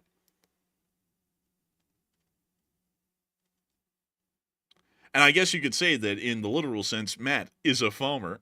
Get it because he likes to foam in the boxes. Hey, and I'm a foamer as in I just like trains. That's honestly worse. A lot of people could get behind good packaging. But beyond that, we could see the drones going on in and getting ready to drop them leaflets over the Russian trenches. Beautiful, yeah. Look at that. Also, by the way, when you have like a bunch of confetti and stuff like that going around the screen, that absolutely kills the resolution on YouTube because of the compression. Like, I didn't know if you knew that or not. Oh, yeah, I know, man. Like, everyone's footage just got really spicy looking, like it's filmed at Elephant's footage, Chernobyl. Moving on from that, we also got to see a Russian drone piggyback, the well-rumored ones, that were allowing the Russians to be able to strike behind the lines in greater distances. Well, you can actually see that it is a fixed-wing drone carrying an FPV drone behind the lines where it drops the FPV drone off, and then it's able to target something 30 to 40 kilometers away from the front lines. It's a fairly interesting kind of a concept, and it appears the Ukrainians are trying their best to nullify the impact that that's had on Ukrainian logistics so far. Meanwhile, further south, we also got to see the 54th Mechanized Brigade hitting and destroying a Russian vehicle in the Seversk direction in the open fields near to the town of Seversk. And we see the drone coming on in, getting ready to slam right down to the back of that BMP, and the thing turned into Reese's Pieces. God. Reese's Puffs, Reese's Puffs. Eat them up, eat them up, eat them up, eat them up. Man. That scorched the earth. I guess that's the tactic. Scorched earth. Man, there's this guy, man, like, when I was saying it was reduced to sender earlier in the stream, there was this like voice actor in Kingdom Come Deliverance 2 that played this specific guy. He was a lord, von Berghoff, I think is his name, in Kingdom Come Deliverance 2. And he was like a German, but he kind of spoke with an accent in English, kind of like Arnold Schwarzenegger. And he would say stuff like, "You need to come out of that castle or it'll be reduced to sender." And every time I would say reduced to sender, I was just thinking of that guy saying that voice line over and over. And I was like, man, that was honestly like a weird way that the guy said it. Anyways, we also get to see in Toretsk actual firefights being conducted by the Ukrainian police. Listen, folks, I don't make the rules, but the cops in Ukraine are probably some of the best infantry units, light infantry units at least, that have been seen so far. They're pretty damn good. When you see them riding on in, it looks like something may have hit the vehicle right there. And now we see them going in with a machine gun and clearing house.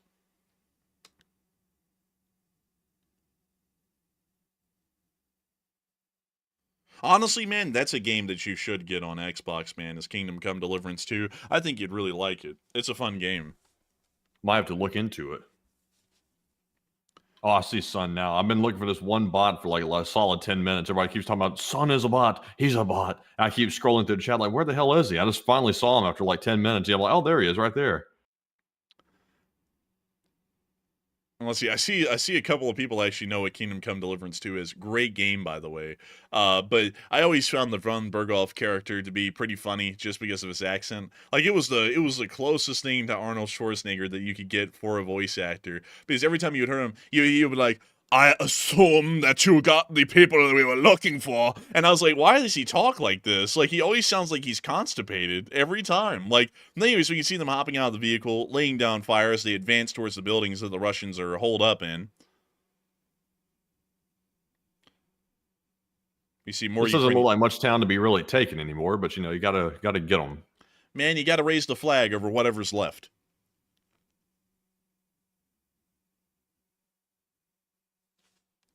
And yeah, Burnaby Alex, you're right. Not everyone is. Oh, he looks to have fell there. He just had the satchel charge fall right under him. You could see that right there. That's the satchel charge made of 2 anti-tank mines. But everyone's not into the slow grind. But I'd say that it's a very immersive and enjoyable game for its single-player story element. It's only single player. It's not multiplayer. But it is a very enjoyable and very immersive game. Really love the series. Though we can see them here continuing to lay down fire as they continue to move through the town and attempt to clear it. We can see them lobbing the satchel charge in, and they're now getting back to the vehicle. Get to the MRAP!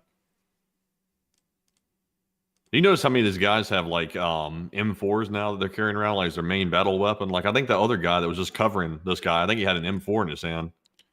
Yeah, it looks like AR-style rifles, like the M4, are becoming very common throughout Ukraine. Honestly, man, throughout the whole war, we've seen that most Soviet-style weapons have been phased out and have been replaced with something from the West. That guy just tripped and fell right there. But we can see them laying down more fire. That guy's tripping and falling on everything.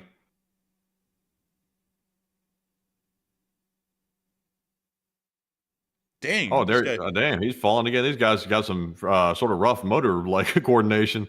Bro, these guys went to the slip and fall school. Oh, there went another satchel charge, and they're out of there. Don't trip and fall now. Oh, he just hit his head on that pole.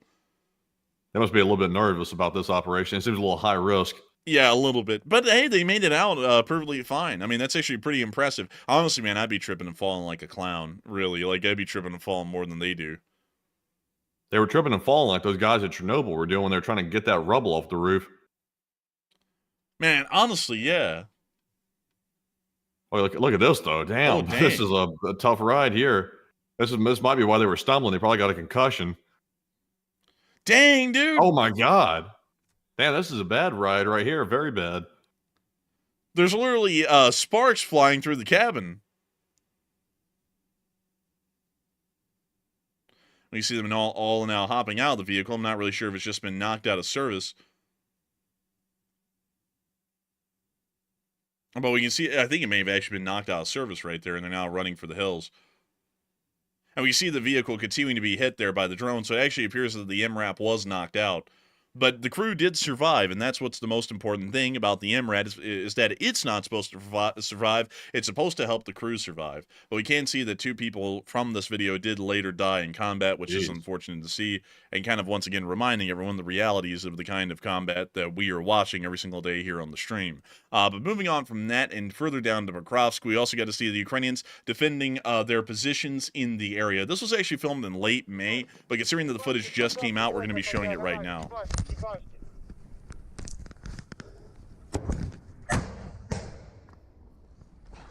Also, man, while we're watching this footage, I absolutely love the bots that come in and say that we love to hear ourselves talk. Like, it's completely foreign to them that we're running a show, and dead space is quite literally the worst thing that you can do in the middle of a live show. Like, I don't know if those people ever understand that or not.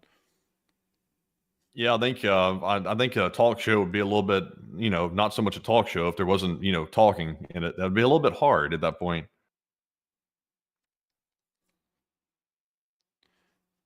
Or they might have a revolutionary business idea. The talk show with no talking, kind of like Seinfeld, a show without a show. The show about nothing. A talk show with no talking. A show about not a show without a show. That didn't make no sense. That was just crazy. How about this, Matthew? A news show, but no news. Yeah, that sounds like CNN or Fox. Yeah. You've already got that covered. Yeah. You've got the market cornered already, monopoly. How about this, Matthew? Something involving media, but no one talks. Hot Dog Man's channel. Aw, man, he called me out. Call him out. Call him out. Well, at least I'm not fit. Aw, man. But anyways, we can see here the M4 laying in the trees.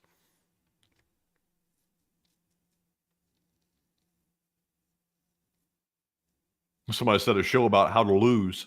Yeah, we're showing the Russians losing quite a bit. It could be a manual, like how to lose for dummies. You can just watch this show and see it right here. The Russians are showing us like A+ grade right here. Yeah, they really are. We also get to see some house clearing today as well. Honestly, today was the day. Also, by the way, let me make sure to point out to y'all, this was filmed on the 10th of May of 2025, so it's a little bit old at this point. But considering that all of this footage did come out today, we're going to be showing it to all of y'all. But apparently today was the day of the infantry firefight because most of our frontline footage was not of drones, which it usually is. It's actually of frontline fighting. And this unit is one of the rare examples that we're seeing at this point using the AK-74 as their main service rifle still.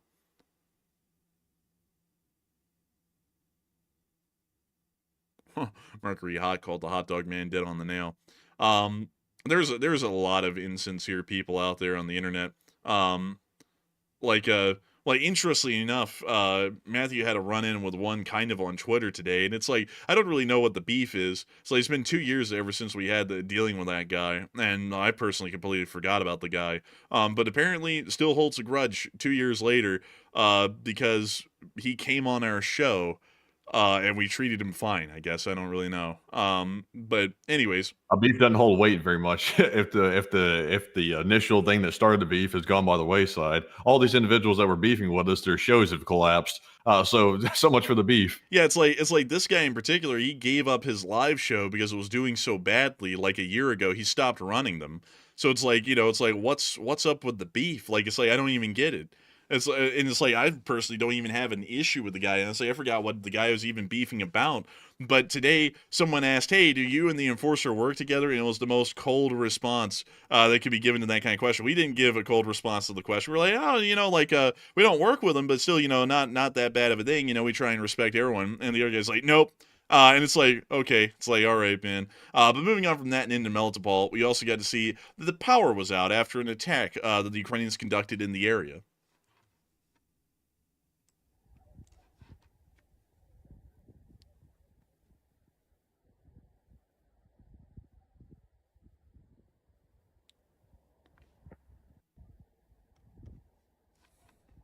But that's the end of that clip. And moving on from that into our next one, we also got to see another clip here as well as the air defense, apparently somewhere over Melitopol, at least from what we know right now. And that's the end of those clips. And moving on from that and out of that area, it's now time for us to get on all the way down to Crimea, as we were able to hear that chemical troops are now being deployed to guard the Crimean bridge. I don't really know what they're going to be guarding it from, like White Cross, mustard gas. I don't really know. I don't really think any of that actually would pose any threat to the structural integrity of the bridge, but apparently they're going to be guarding it with chemical troops now. I really don't know why. But one of our viewers in the chat, Wubba, said that he thinks that it could be smoke, smoke like screens and things like that. That could be why the chemical troops went there, so they can try to bolster the smoke screens that they deploy around the bridge. But that's the best theory I think we have so far. Yeah, I think that might be the best one because I'd be completely lost just to a good reason. Also, by the way, the United States did veto the call for an immediate ceasefire in the Gaza Strip. Although the President of the United States has been saying that he is against it, the United States also vetoed the draft resolution calling for an immediate and permanent ceasefire in Gaza. So a little bit interesting with that. I don't really know what's up with that, but still an interesting diplomatic development.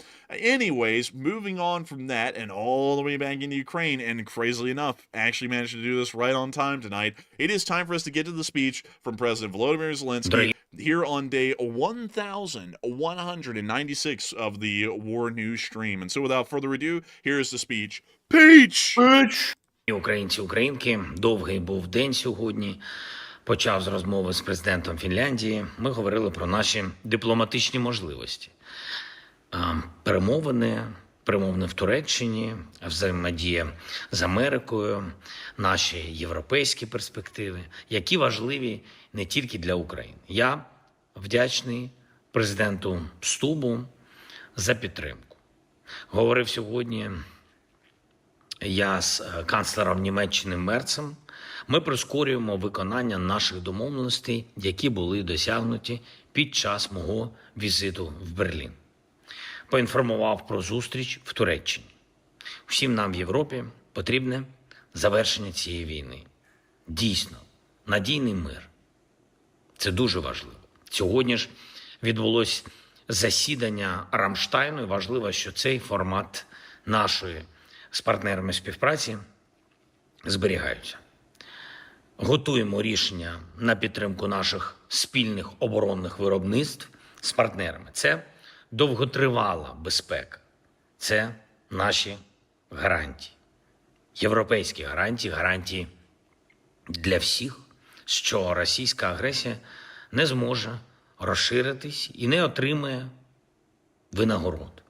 Росія повинна реально відчувати, що війна гірше, ніж мир. І саме для цього потрібні санкції, особливо проти їхньої нафтової торгівлі.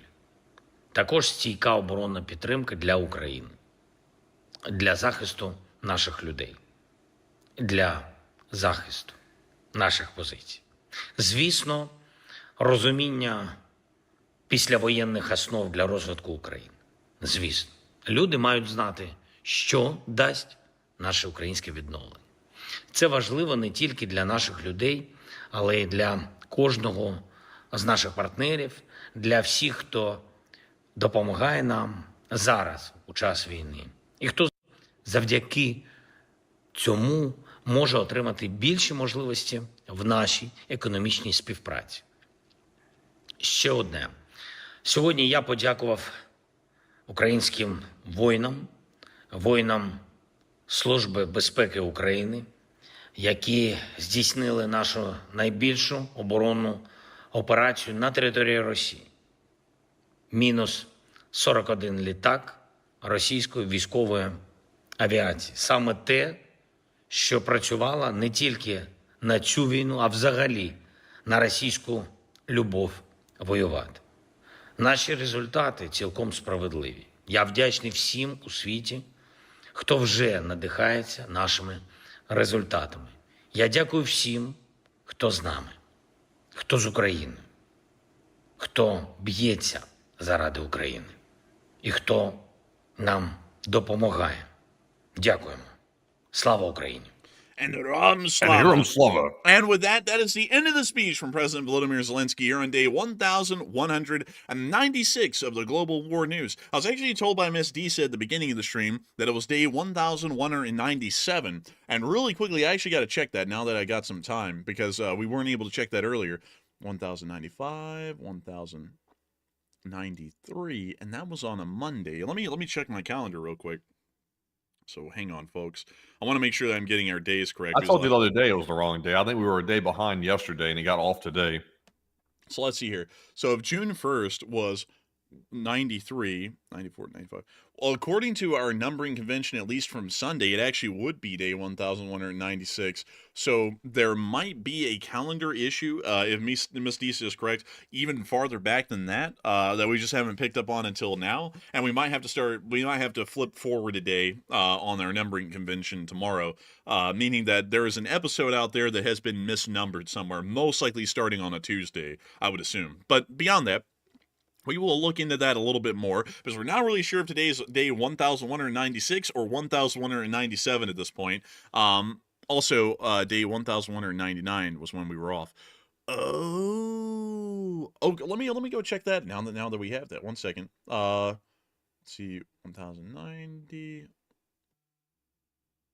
Ah, yes. I see you know your calendars well. Good one. And Miss DC, you are correct. We're going to have to change that starting tomorrow. We're going to have to just skip forward a day and go straight to day 1190. Let's see. It would be 1198 tomorrow. So we'll have to change that on this stream. And we'll also have to change that on this one. I'm just going to change it on this one right now. So it's day 1197. And let me go change that on my map so that way I'm not confused tomorrow and forget about it. So there we go. So that's all now been fixed. And Miss Deesa just hit me with a trust me, bro, so I'll have to trust him. But nevertheless, Matthew, what do we got for this last segment of the stream where we get to talk to everyone, we get to listen to ourselves talk? Because we love to listen to ourselves yap, and we've got a yap, Matthew. It is the law.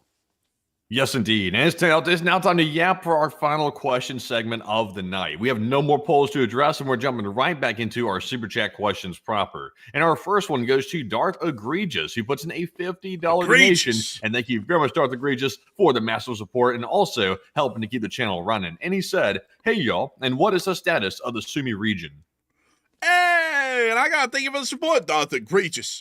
And the status of the Sumi region is questionable right now. We can't really tell what's going on up there. It looks like the Russians are advancing, and the Ukrainians haven't been able to stabilize the line yet. So it may be the case that the Russians are continuing on with a pretty decent offensive, at least at the moment. That's what it appears like so far. But we haven't been able to get enough of a picture or an image of that active front from either side to really know a lot, rather than the basic overview of it at this point. So that would be what I would have to say on that at the moment. I do thank you greatly for the massive support, Darth Egregious, and help this channel to keep it running. And I hope that kind of gives at least a semblance of an overview of what we're getting right now. But sadly, just due to the lack of data that we have at this moment on that offensive, we really can't say much more than the Russians appear to be making ground, and the Ukrainians haven't been able to solidify their defense and stop the advance. At least that's all we have. But still, a big thanks to you so much once again. I hope that does address that incredibly well. And, oh, by the way, folks, I forgot to mention this. This is a bit of a big one. I've got to thank everyone for getting through the news segment so far. I can see people leaving right now, so I want to make sure to say this before we get really into the question segment and people can't hear this. I got to thank everyone for watching tonight. It's been a crazy night. We don't even know what makes news nights anymore huge or not, because we didn't even make a short war video today because we thought that Tupolev getting hacked and the peace talks stopping wasn't going to be really massive news. Like, it was big news, but it wasn't, like groundbreaking news, like all of the Russian bombers just got blown up or something. But crazily enough, we had 16,000 people here at the peak tonight, and just in the first hour and 50 minutes of the show, we've gotten 100,000 views. And I gotta thank all of y'all for being here and watching the stream tonight. It's really something that we're honored and appreciative of, is that so many people continue to come here every single day and watch and enjoy the show. It means a great deal to us. Y'all do not know how much it means. This is pretty much all we have. We don't really have a lot of anything going on behind the scenes. We have a few friends in the area, really nothing else beyond that, and it's an absolutely incredible and amazing thing to know that so many of y'all really find this channel worthwhile. It gives us a meaning and a purpose in life to be able to do this, and we thank you all for coming on tonight and listening to the news, and hopefully y'all enjoyed it enough that you'll continue to come here every single night and give us a little bit of a meaning and purpose to our lives so that we can make sure to keep getting y'all informed on what's going on around the world every single day. And so a big thanks to y'all. I just want to make sure to say that before a whole bunch of people start logging off for the night, because a lot of people don't want to be around for question segments, and I understand that. Like, it's pretty much just a chit-chat segment. It's not any pertinent or big news. It's just us yapping with folks in the chat about stuff who either super chatted or didn't. But still, hope that gives y'all a little sign-off if you are leaving right now, the best I can, and a huge thanks to all of y'all once again for really enjoying our nightly news. But with that, we are on to the next one. All right, and our next one here goes to Hannes Voitas, who puts in a $20 donation. And thank you very much, Hannes, for that $20 support and also helping keep the channel running. And they said, CCP power shift, and Xi has been missing for 2 weeks. And what is real talk? Xi has probably just been missing for 2 weeks just because. I would say that it's probably not that there's been an ongoing coup. If he's ever been thrown out of power, we would know. There would be someone in China that would say that he was thrown out of power, because giving the illusion that he's still in power as a completely different government is taking his place would be catastrophic for that new government. So I would say he's probably just hanging out somewhere in China on a vacation maybe or something like that. But as far as disappearances of world leaders, I generally don't take it to be a big thing unless they're announced to be dead. If they're announced to be dead, then we'll know. Like, we'll know they're dead because they're announced dead. If a coup's going on, we'll know because there will be a coup going on, and that'll be announced as well. But as far as anything else, he's probably just taking a little trip. vacation somewhere. Who knows? But with that, I hope that does address it the best I can. I think it wants to give her support and help with the channel to keep on running. And I also tried to look into some information I was told beginning of the stream by a viewer that said that Xi Jinping was stepping down, and I have absolutely no news or information to corroborate a claim that Xi Jinping is stepping down as the premier of the People's Republic of China. Like stepping down to what? Really, it's like what would he step down to? It's not like he can just go back to being a normal citizen. I don't think. Or a member of the Communist Party or anything. You know, it's like hell with the kind of position that he's put himself in. Once that happens, whoever comes in next is going to be trying to secure the loyalty of the PLA, and they're going to make sure to go after him if he steps down. So he really doesn't have a choice to stay in that position until he dies. Otherwise, people are going to be eating him alive if he did step down. So he really doesn't have a choice. So you know, you don't want to go back to the struggle sessions or whatever they called them, like when he used to like beat him with the sticks and stuff like that. You don't want to go back to that. So he's going to definitely stay there. I don't see him ever leaving. Really, as long as he's alive, he's staying, just like Putin. He sure as hell isn't going to become a junior member of the Politburo. That would just be below him at this point. Because while some people who in China, I guess would be called suckers at this point, did do that and did peacefully step down from being the president of China and just went back to being a normal Politburo member, he sure as hell isn't, because he's pretty much made himself president for life by CCP decree in one of the plenums that they had a couple of years back. I forgot which plenum it was, but it was like it was what the hell is their naming convention of that? It's the something. Dawn of the Red Bird convention. Yeah, you know, it's like the how many Firebirds have you been to? I've been to the 11th Firebird. It's like that deal from Star Trek, but I forgot what it is, man. It's like the something of the something plenum, and it's might have like been a snake or something like that, or a snake or something like that. Some year of a snake or something. I can't remember. But it's not like the Chinese calendar. We're not talking about like the year of the horse and the rat and everything. You know, like it's a specific Communist Party kind of a thing. It's like I think it's like the year annum and something number plenum. It's something like that. But I think that was where it was decided that Xi Jinping would be the president for life. Y'all know what's kind of funny about that though is that for them to be communists, you know, and against private property ownership, you know what's crazy is that the Chinese Communist Congress, or really the plenums, are actually held in private hotels in Beijing instead of some sort of a large government building like the U.S. Capitol building where the Senate and the House would meet, or the president would give a State of the Union or something like that. It's not done in a government building. It's actually done in a giant like a conference hall in a hotel or a different hotel every year, which I just think is really bizarre. Like, it's like, that seems like a very uncertain way of running your version in China of a Congress, is to just have it switch from hotel to hotel every year. It's like, do they like book that on Trivago or something these days? Like, how do they manage that? And how do they decide where the hotel is going to be and all the security protocols for it? It just seems to be wildly insecure to me. It doesn't make any sense at all. But well, it's secure because, you know, they got the surveillance cameras on every block, so they know when somebody who's suspicious is walking up. They got them on the camera. Bro, they get you with that low credit score alert, like that you walk up and bro, and the sirens start going off. Credit score 530. Call the police. It's like, bro, it's you know, bro, Xi Jinping be going around with a Gucci belt, and everyone be like, "Dang, he's wealthy." He's like, "No, I got it from the sweatshop for $2." It's like, bro. Anyways, with that, I hope that does address that somewhat well, at least the best I can, about where Xi Jinping is and what he's doing. But I just got a whole bunch of issues with the Chinese Communist Party that are going to go unresolved for the rest of my life, generally because they're just an enemy of the state. Just simple way to put it. And also they're commies. And I don't like commies, and I don't really like fascists either. I generally like to keep a little bit down the middle. Because, you know, there's people in the world, folks, who are really, I find them to be really stupid. Because nowadays there's this kind of like movement in America, at least on the political side of things, that you either have to just be a full-blown commie or an Adolf Hitler-style fascist. And I don't really get it, because it's like, why the hell do we have to subscribe ourselves to this, to a radical foreign ideology, when we have an ideology in America which is pretty much federal republicanism that has existed for about, a couple of 100 years and has been very successful in its own right, that we could just subscribe to, that is our own idea, largely as a modern concept. So it doesn't make any sense. You know what's even more stupid than that is China, which literally trying to be a real like true communist country, even had to bring in the free market or at least aspects of the free market to make their economy actually work because true communism doesn't work. And China figured that out before they collapsed. So they introduced elements of it and they've succeeded in an economic sense. Not so much now, but they were succeeding before they started ruining their relations with the West. So yeah, it's like the communists that are in America, like the people that are like, we need the people that go out there and say in the streets, so we need to have communism in America. It's like, why? It's like the people that actually tried to implement communism, like China, they even had enough sense to realize that doesn't even work. Like we want to maintain control like communism, but we have to bring in capitalism to make the economy actually function properly. And it's just, I think it's just lost. It's misinformed, lost people that just don't understand how it really works, and they're too idealistic to see past their own like fantasies.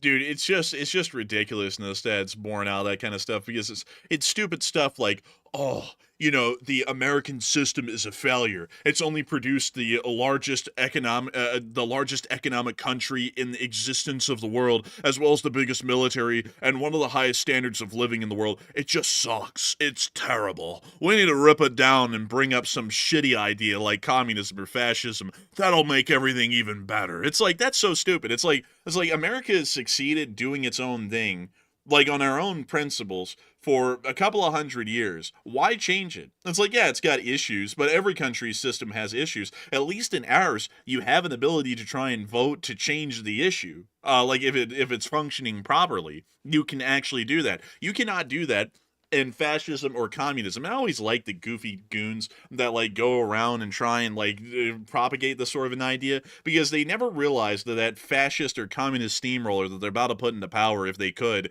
is going to steamroll them first, because they are going to be the biggest threats. Because if you ever look at anything that happened in Nazi Germany or the Soviet Union, guess who were the first people to get purged? It was the Bolsheviks themselves were the first people to get purged in the Soviet Union, because both Lenin and Stalin realized that because they were violent enough to overthrow the last government, they're going to be violent enough to overthrow their government too if they don't like it. So they were the first people to go. And in Nazi Germany, anyone who looked like they were going to buck the system, including people who I think were like, I forgot what they called them. It was like it wasn't the firstborns, or it was something like that. It was like the Munich boys or something like that. They were the ones who also got generally purged first, or they ended up, it was either they got purged or they ended up becoming some of the highest people in the Nazi government. There was no in between, because if they were violent enough to help bring Hitler into power, although he kind of came into power democratically, then they were going to be violent enough to cause a threat to him. So he would make sure to get rid of them first. And that's something that these They're people... useful idiots. Yeah, they're useful idiots. They're extremely violent. They're misguided, easy to use and then throw away. And it's like it's just absolutely ridiculous to support these kinds of ideologies. Why not support an ideology like democracy, or at least our federal republicanism that we've had in America for several hundred years, where you actually have balanced rights and not just privileges, but purebred rights, where you can actually vote and decide your own fate, and it's more so a will of the people at large instead of the will of one sitting in some building hundreds or thousands of miles away from you, making decisions that might put your head on the chopping block the next day. Like, what would be the point of supporting an ideology of that? I don't know. But it's starting to become fairly common that a lot of people just keep saying that the American system has failed when it hasn't failed. What has failed is some people's belief in the system, which it's not even been challenged. It's just that these foreign countries keep telling them through the internet that the system has failed them, and they don't even realize who these other people are that are telling them that they should bring in communism or fascism. And they don't even realize that the system working as it should be in those countries is what would be considered an absolute collapse of the U.S. government here right now. Exactly. And also, I see somebody in the live chat, they're saying, like, who's even saying this? You mean like 3 or 4 people? No, like if you go to any university around America, you'll find a massive amount of students, young students particularly, that are misguided and naive, that actually truly believe in communism, mainly because they're not informed. That's the problem. If they became truly informed and they really stopped, believing in this immaturity that they're believing in, they would obviously see it doesn't work. But, some people get caught up in fantasy. They want to think, oh, well, if I believe it, it must be true. But that's the sort of naivety of being young. And a lot of young people these days in these colleges and universities, they believe that. So no, it's a real deal. And also college professors engage in it as well. I have no idea why, but pretty much every college professor I ever had that was in favor of communism, they idealized South America heavily. Like they were all into South America for whatever reason. And they kept pointing to it like it was like some type of glorious revolutions down there, communist revolutions, the Che Guevara type and things like that. And I was always like, why are we idolizing that? It's like these are like enemies of the state, essentially. Like they want to tear America apart and pervert it with dictatorship. That's what they want. And they use communism as the lure to bring in dictatorship. And the professors didn't even understand that. I'm like, no wonder the kids are lost because the professors are lost too. But it's just crazy. Man, I remember y'all wouldn't believe what college was like when I went there. It was quite truly like you could tell there were the communists, or the people who leaned towards communist sympathies, and then there were people who openly were leaning towards fascist sympathies as well. And what is crazy is that when you listen to them, they're not far off from each other.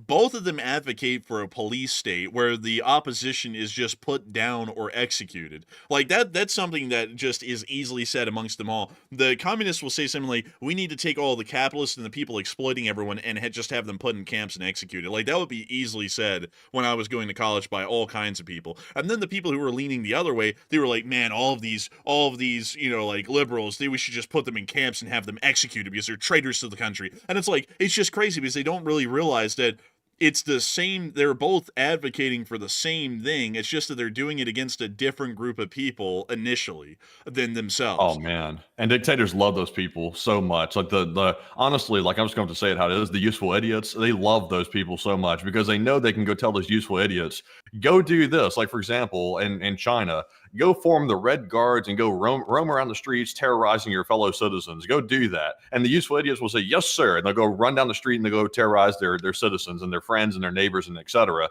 And they'll start just tearing the whole country apart because they've been told and been, manipulated by a freak, a narcissist, basically, to go out and start doing these dastardly things that wants to take power and be a dictator. And they'll never see it coming. They never see it coming ever. The person that's telling them what to go do and go do this to these people that they know, it's always the same person. It's someone who uses them, then discards them, and then they take over power and start abusing literally everybody. It's the same pattern in every country that's ever fallen into a dictatorship, every single time. And it never ends up doing anyone better. It ends up doing everyone worse. When you actually have respected rights and freedoms and different kinds of groups in society that hold their own kind of power and can end up being an instigator of unrest in their own way, there is a decent amount of a high chance that no one's really going to try and disrupt the equilibrium or crush individuals or yourself too much, because there's going to be a lot of things getting in the way of that. On the other hand, in a dictatorship like a communist or a fascist one, you just get steamrolled and there's no one there to protect you from it.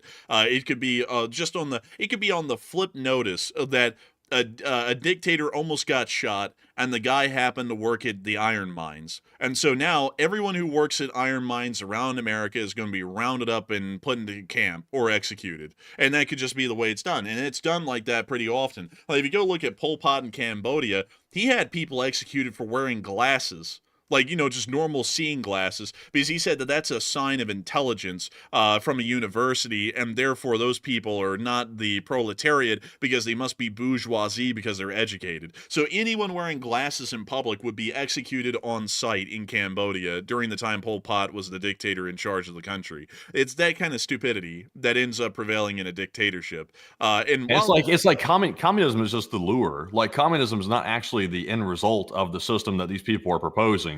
Like when a dictator starts luring people into that trap and saying, oh, communism, Marx had it right. The German philosophers, they had it right. Communism is the way forward because everybody can be equal. And it sounds good on paper. I'm not going to lie. It sounds good. Everybody's equal. Everybody has equal opportunity. It's just all about people get to have all equality. It sounds great because that is not a bad idea, but in practice, it doesn't work. And it's been shown not to work over and over. And the dictator that convinces people that communism is good knows it doesn't work. And they're thinking, if I can lure these people in good enough with this lure of communism, I can lure these people in, I can use them to take the country over and get rid of them afterward, and then I'll have full control over the country. It always ends up in dictatorship every single time. And fascism does too, every single time as well. And pretty much any kind of ideology like that, it ends up being an absolute disaster. Generally because it is just a lure for absolutely terrible people. And those terrible people could be around you in your life right now. You could have a egomaniac dictator in your life right now, and you might not even know it. But if that person got into power, they'd be a pretty sick bastard. So that's why it's better to have a democracy. Just to put it plain and simple right there. But with that, I hope that was our little speech tonight on why you shouldn't fall for extremist ideologies. Because that is absolutely ridiculous. I once again want to make it clear, just for some of those who might be asking, we are not funded and operated by the CIA. I know that we sound very pro-American, and that's a little bit weird in the current space because nobody's ever pro-American. I can promise you that we're not running the show out of Langley. That is a guarantee. It's out of Birmingham, Alabama. Yes, they have an office here. That doesn't mean anything. Like, it means nothing at all. We're just pro-American for the sake of it because we live here. And I like the country. It's a pretty okay place. Also, by the way, I see Spring Fauna said, are they talking about the South Koreans that just elected a communist? Here's my thing. South Korea did get a new leader, by the way. They elected a new guy. Socialist. He's a socialist, but the other guy was a fascist because he just tried to overthrow the whole government. So I'm not really sure which one is better at this point. South Korea is having some political troubles, like obviously some pretty bad political troubles, and it looks like they're heading for some potentially rough times in the future. Just because the last fellow, Moon, is out of the way, that doesn't mean they're in smooth sailing now. Like, I think it's about to get rough over there. Now, the current guy is very, very lenient toward North Korea that just got elected, which is something that concerned a lot of people. That's still no excuse to go overthrow the government, though. Like, Moon was lost his mind trying to overthrow the whole country over that. Say what? Yoon Suk Yeol. Are you sure? I thought his nickname was Moon. Let me check. I thought he was just Yoon Suk Yeol. I think Moon was someone else. Well, Moon, Yoon, whoever, but you know who I'm talking about. Yoon Suk Yeol. We'll call him that if you want to. I've heard people call him Moon as a nickname, but let's see. Is it his nickname? Yoon. So, okay, I don't know why the hell I'm calling him Moon then. There was a Moon he's somewhere. Loony, so he's like Moon, but say what? There was a Moon somewhere, but I think it was one of the former presidents of South Korea. Yeah, but I mean, I see somebody saying, Jack Jelly said, I wouldn't call the other guy a fascist, but he was out of control. Now, I would call him a fascist personally, because, he was trying to take control of the whole government. His objective was, I'm going to save the country of South Korea by turning it into a dictatorship. It's like, what? It's like, isn't it like saying, this patient has cancer that's in the hospital here, so we're just going to kill the patient to cure the cancer? It's like, that's not a solution to fix the system. And also, it's like nobody should buy into that. Thankfully, nobody did buy into it. They're better off with the current guy that's might be a little bit iffy with his politics. They can still deal with that as long as they're dealing within the rule book. They can get him out of there, impeach him or something if they don't like him. But overthrow the whole government's just crazy. Also, another thing that I want to point out really quickly is that the reaction in South Korea is somewhat fair. I know that the policies of the guy isn't really great, but you have to remember, let's talk about it from an internal politics stance. South Koreans are not as divided as Americans are, where you're pretty much born at this point a Republican or a Democrat, and you stay that way the rest of your life, and you only vote straight ticket Republican or Democrat without thinking. That doesn't really exist in most democracies around the world, and it especially doesn't exist in a place like South Korea or Japan, where landslides are pretty common, depending on the performance of the last party in power. And considering that Yoon Suk Yeol was actually from the far right-leaning party in South Korea, and he ended up trying to conduct a coup and pretty much strip everyone of their rights to be able to even elect their government, it seems to be a fairly well-balanced response by the public to pretty much just go and landslide a guy from the left-leaning side in, because the right-leaning side just attempted and failed a coup to overthrow the entire democratically elected National Assembly. So, not to say that, and I'm not trying to be political here to say that right-leaning parties are bastards and left-leaning parties are righteous or anything, but that's how it happened there inside of South Korea. Like, for example, to take a different stance to show y'all something from the opposite direction. When Clement Attlee, who was the Labour Party prime minister in Britain, brought forward extremely socialist policies at the end of World War II, I think it was in 1946, he ended up getting ousted, and they brought Winston Churchill back in. You can actually see it. Like, let me go show y'all that. Prime Ministers of the UK. It's a really funny thing. Prime Ministers of the UK. Here we go. So let me see if I can get us the actual list here. So this is pretty much from the beginning of when they said there were prime ministers. There had always been a parliament and a House of Commons for a while, but then there was a specific minister that would be picked, like this guy with the damn caterpillars for eyebrows, that would end up being the prime minister to the sovereign, the government, for the large part. You see that guy right there, Spencer Compton? Click on that picture. Why does this guy right here look like, that Channel 5 News Andrew Callahan guy? Why does it look like him, like in old times? Dude, why the hell does this also kind of look like that woman who did that whole scam with like the blood drop testing thing as well, but with a giant fluffy hairdo? Are you talking about that woman that did the Theranos thing? The one who talked in like the low pitched voice. Yes, I'm like Kermit the Frog. Yeah, that's not even a woman's voice at all. That's just Kermit. But anyways, let's go. Pelham. We actually have a city here in Alabama named Pelham, but it's not after the prime minister. It's actually named after an artillery officer in the Confederacy during the Civil War. Instead, not the same Pelham. But let's see here. Let's see. Oh, look, it's William Pitt the Elder. He's actually a very famous prime minister in the United Kingdom. But that's what he looked like. It looks like it could be Steve Lookner's great-grandfather. Kind of does, actually. You know what? We ought to see if there's like... That's just a joke, by the way, if anybody's listening to that. I'm just joking. In good spirit. Bro, that was kind of petty. Like William Petty. Oh, wow. It's petty. Didn't he go on to form a rock band? I think so. Dude, that joke was really petty. Damn, look at that guy with that neck. Look, go back up a little bit. William Cavendish Bentinck, the Duke of Portland. Oh dear, the Portland. Bro, why does he look like Richard Hammond? I know I don't look like Richard Hammond. I don't know about that, but man, that hair is crazy. Bro, that hair is wild, man. Honestly, bro. Oh look, he came back. He came back from 1807 to 1809. But let's see here. Oh, look, it's Arthur Wellesley, who was the Duke of Wellington, who defeated Napoleon at the Battle of Waterloo in 1815. He actually didn't get the nickname Old Ironsides, he didn't get Old Ironsides, he just got Ironsides. He didn't get it from being the one who defeated Napoleon. He actually got it because he put up iron shutters on his windows of his house, the Wellesley House in London. Let me go show you that, because this is a really funny story. Where the hell is the Wellesley House? It's somewhere near to Hyde Park, somewhere around here. Oh, actually, it's down here. It should be, at least, if I'm remembering. Oh, yeah, here we go. The Apsley House. This is where he's from. And this is the house right here. So a riot started in London while he was the prime minister, and a whole bunch of people came up to his house, rioted outside of it, and threw rocks in the window. So they broke the windows out. So what he did afterwards is that he paid for a blacksmith to produce iron shutters to cover every single window. So that way, if a riot happened again, they wouldn't be able to bust out his windows because they'd be throwing rocks at iron shutters. So that's actually where he got the nickname Ironsides from, if y'all are ever wondering, if y'all ever even knew he had that nickname. But anyways, moving on from that, dude, Charles Gray is literally Ebenezer Scrooge. No joke, that's literally him. Is this the second Earl Grey? This is the guy that made the tea. Yeah, I think this is the guy who made the tea. I'm just kidding, by the way. But let's see, Arthur Wellesley came back. He was only the prime minister for 23 days. So, man, he was as short-lived as Liz Truss. Bro, he was not there for long. But let me skip forward through the 1800s and the early 1900s. Oh, look, David Lloyd George.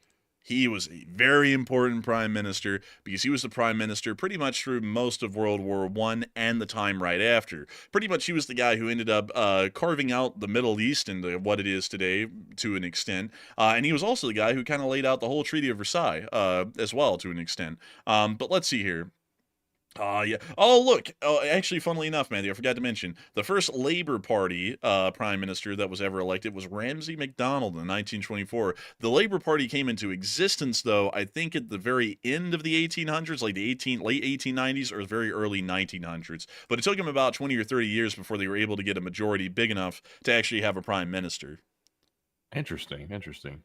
And let's see here. Moving on from that. Oh, here we go. Here we go. So you can see right here that Winston Churchill became the prime minister during most of World War II, but he actually got ousted before the war completely ended. At least the war against Japan, or victory against Japan. He actually was ousted by Clement Attlee, who was a Labor Party prime minister, and the guy was wildly socialist. Like, the guy was so socialist that he ended up being unpopular enough that 5 years, well, actually 6 years after he got put in office, he was then ousted again, believe it or not, by Winston Churchill, who then served as the prime minister for another 3 years and 162 days. So you can see that that's sort of a landslide thing that doesn't really happen in America, has happened elsewhere. And considering that a lot of people back in the day during World War II actually ended up not really being that big of a fan of Churchill, they voted for the opposite, which was the Labor Party. And then when they saw that they didn't really like what the Labor Party was doing, they brought Winston Churchill back in, hoping that he would reverse most of what Attlee did. Man, Attlee was kind of looking like the British version of like Lenin or something. He kind of had that socialist, communist kind of look. Dude, why in the world does it look like in this picture he's about to say, Gromit? Did the trees just speak Vietnamese? Like, it's, bro, it's like... Those trees speaking Vietnamese are our trees. Gromit?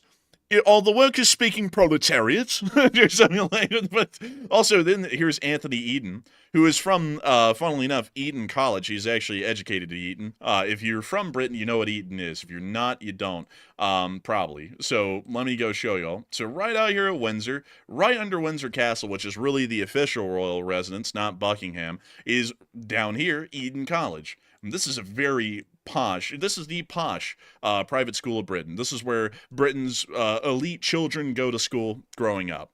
Eton College, right there. And so he was from Eton, but the guy had a bit of a problem. He was addicted to meth. And so that was a big issue, especially during the Suez Crisis, which happened under his leadership. And so then he would end up getting ousted by his own party, actually. He ended up getting ousted by the Conservative Party and replaced with Harold Macmillan not long after the Suez Crisis ended. But anyways, beyond that, though, you can kind of see the ebb and flow that I'm talking about with the whole politic thing, especially speaking about South Korea. This is kind of a natural push to the flow. This guy who's been brought in right now, yes, he's left-leaning, probably to an extreme at this point, but he will end up probably becoming unpopular because of his extreme stances, and he'll probably be replaced by someone who is left-leaning but more so moderate, or right-leaning but also more so moderate. So they're kind of going through the process, at least politically, of stabilization at this point. At least that's how I'd understand the situation in South Korea to be right now. But with that, I hope that does address that the best I can. And also, by the way, folks, I do have to make a bit of a distinction here because I've seen some people saying some things about certain American politicians and trying to say they are fascist or communist. And there is a bit of a fine line being rode in between someone who's a full-blown commie or a full-blown fascist and someone who is a nationalist or a socialist.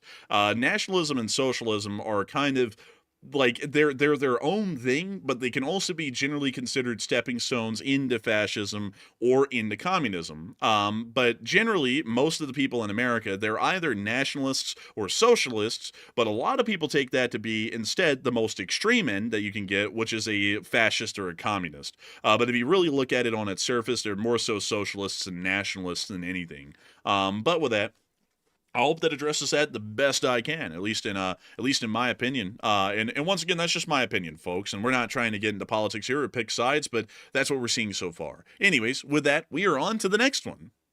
And our next one goes to Diesel, who puts in a $20 donation. And thank you very much, Diesel, as well, for that support. And Diesel said, China's doctrine and science of military strategy promotes pre-war drone, cyber, and EW strikes to cripple the U.S. And C4ISR hit bases, ports, and fuel depots, and even on homeland soil before the shots are even fired.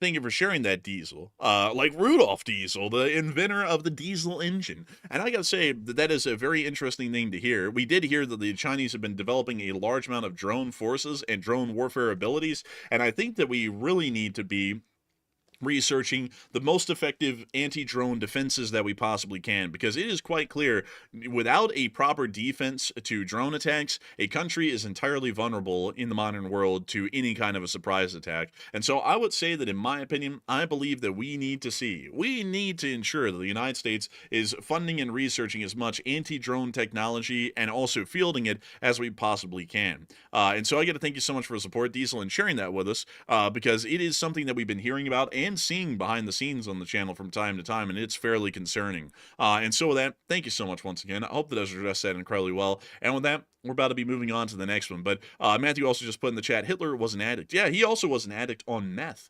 Funnily enough, meth was just kind of like a big thing in Europe during like the early part of the 20th century. Now it's a thing that we do in the backwoods of Alabama in trailer houses. But back in the day, it was a sophisticated thing that Europeans did, especially those at the top. And it's a little bit weird with that because there was a lot of people back then who were on a whole bunch of substances, honestly a cocktail of them when you look at what people will be on nowadays, and somehow they were also the leaders of these countries and running them. It's just bizarre. He was on a bunch of other stuff too. Hitler was on not just methamphetamine, he was also on, I think, cocaine as well at some point, and opiates, and also barbiturates as well. He was on a bunch of stuff. Like he was pretty much on everything he possibly get his hands on. He was like really a true addict. He upgraded from one lower level to the higher level and literally did the same cycle that a normal addict would. So yeah, he was really a tweaker in the full sense. Yeah, he was he was tweaking out. It's like, honestly, like an absolute freak. But everyone, but you know what's crazy though, man, is that for everything that he criticized the Weimar government of, you know, the one thing that he didn't criticize them about was the legalization of hardcore drugs, because that was actually something that, well, it wasn't really regulated beforehand in the Imperial German Empire, but it wasn't regulated either by the Weimar Republic. And at that time in history, after World War I, it was fairly common to see that countries would start to outlaw hard drugs, like the United States had, though, the Harold Taft Act, which pretty much banned everything, cocaine, meth, all that sort of stuff, from just being bought over the counter. Before that, in America, you could actually just buy that stuff straight up over the counter without really any qualifications for it. You just be like, yeah, I need some cocaine, please, and they just give it to you. And like, but after that act passed, they wouldn't do that anymore. But anyways, in Germany, that never happened. When that happened in most other countries around the world, it didn't happen in Germany. So you could go to the store and just go buy, and it kind of looked like a pack of, like, one of those little, like, paper wrapped tubes of Mentos. Y'all know what I'm talking about if I'm from America. It kind of looked like that, but it was called Pervitin, and it was it was almost Mentos shaped tablets of just raw meth, and you could just eat them, and like it's crazy. It was actually legitimately insane. But the thing is that everyone in Germany, because of that, was addicted to some sort of hard drug of some kind because they just had an unlimited access and stuff. But Pervitin, which was the commercially sold version of meth in Germany, was wildly popular and really caught on. So I wonder why. Well, yeah, I mean, you know, I wonder why. But beyond that, because of that, Hitler also got addicted to Pervitin. Everyone else did. And at the beginning of the war, this is the funniest thing. At the beginning of the war, they actually standard issued meth tablets in Pervitin to the troops. In 1939 to 1940, the Germans were actually standard issuing meth to the soldiers. And that was what is kind of believed to allow the Germans to have conducted such major and successful surprise attacks, is because these soldiers just wouldn't wear out until they started to crash off of the drugs. So the U.S. knew that, but they didn't want to tell everyone that we were going up against tweakers. So what they did is that they told everyone that the Germans may have some kind of a super pill. I'm not kidding. This is actually something they'd said in World War II. And the super pill had to have been a good balance of vitamins and minerals or something. So America started to research heavily into how to make MREs that were vitamin and mineral rich, or how to reinforce most foods to where you're able to get pretty much your normal daily intake of vitamins and minerals from whatever you wanted to eat. And so that's that's why America got really heavy into processed foods, funnily enough, as a result of Hitler's soldiers using meth in World War II at the beginning of the war. That's really kind of like the whole roundabout thing with that. But You know what's also interesting is that meth usage that the Germans were partaking in. One very, very potent symptom of doing that is being extremely paranoid when you go into psychosis as a result of taking that drug. Is you do get extremely paranoid, which is something that that particular leader there in Germany happened to exhibit a hell of a lot of, which was a hell of a lot of paranoia. Yeah, it's really interesting, man, honestly. How that guy kind of like exhibited a lot of the symptoms of being a terrible addict. But also another thing is that's crazy, folks, is that by late 1940, the Germans realized that this is actually not doing anyone any good. It was actually doing a lot of bad. And a German, I believe it was a German physicist, well, not a physicist, he was a German surgeon or something like that. He actually found out by doing studies on the Wehrmacht during the invasion of France that they were actually being put out of action by the meth more so than it was helping them. So the German army stopped standard issuing meth tablets by late 1940, but it's not as easy as that, as all of y'all know, because it's addictive. So then what the Germans did is that every single time they would write home to their families in the army, they go, "Hello, Mutter and Vater, I'm addicted to meth. Please send more. Love, Hans." And then their parents would send them the Pervitin packets in their next letter. And so they would keep it going pretty much through that, but it wasn't standard issue anymore. But it's still just an absolutely crazy thing with how all that worked back in the day. Honestly bizarre. I don't really like, man, you know, honestly, when you think about it, man, people were just so ignorant back then to things like hard drug addiction. Because it's like, if they had the knowledge today, it's like, would everyone in Germany be popping Pervitin like it was candy, or would they not? And I have a feeling they probably wouldn't, because they'd be much more informed on that sort of a thing. Yeah, it's hard to tell. They might. There's no telling. Yeah, also, man, you know what's even stupider is that Hitler's like, "Oh yeah, let's standard issue meth to everyone, but we are also going to start a no smoking campaign." Oh, that's ironic. Yeah, that's just ironic, isn't it? It's like, you can do meth, but don't smoke. Smoking is bad for you. It's like, that's just ridiculous. Anyways, with that, we are going to be moving on to the next one. All right, so our next one here goes to Rye Guy SR, who puts in a $20 donation. And thank you very much, Rye Guy, for that $20 support, and we appreciate it very much. And he said, "Stay awesome, enforcers, and LSA, long live the Republic. And Ukraine seems to have changed tactics in the last month. And what are your thoughts?" And also, it heard that Russia had 3 AWACS that were in service. And is that true? And keep up the great work. I gotta thank you for the massive support, Rye Guy SR. And I gotta say, you stay awesome, Rye Guy. I thank you for wanting us to stay awesome, but you make sure to stay awesome. You gotta make sure to. And also, of course, long live the LSA and long live the Republic. And I would say that the Ukrainians have started to change tactics significantly in the past few months, and now it appears they're using a lot of their drone attacks to target and destroy military equipment throughout the Russian Federation, and they've been doing it to pretty great effect for the large part at this point. We've been able to see that they have been absolutely hitting and destroying a massive number of targets throughout the Russian Federation, including all of the targets that were hit during Operation Spiderweb, the Crimean Bridge, and also other military targets vital to war production throughout the entirety of the conflict. I would say that with the Ukrainians changing their tactics like this, it's highly possible that the Ukrainian armed forces have realized that a peaceful resolution of the war, as they were attempting to show to the President of the United States, clearly is not possible, as we all knew, and they're now attempting to pretty much deliver a death knell to the Russian armed forces, so that way the Russians will be forced to negotiate table whether they want to or not. That will probably end up in the long term being a very good move for the Ukrainians to make, because by doing so, they're not only ensuring that the Russians don't really have the ability to attack Ukraine as heavily or as much as they would want to, but they're also ensuring that this is giving the Ukrainian armed forces a better upper hand, or a better edge on the battlefield than they would have had initially. And also the Ukrainian war industry is back on the home front. So with all of that in mind, I would actually have to say it seems like it's an incredibly good tactic and a great strategy for the Ukrainians to employ.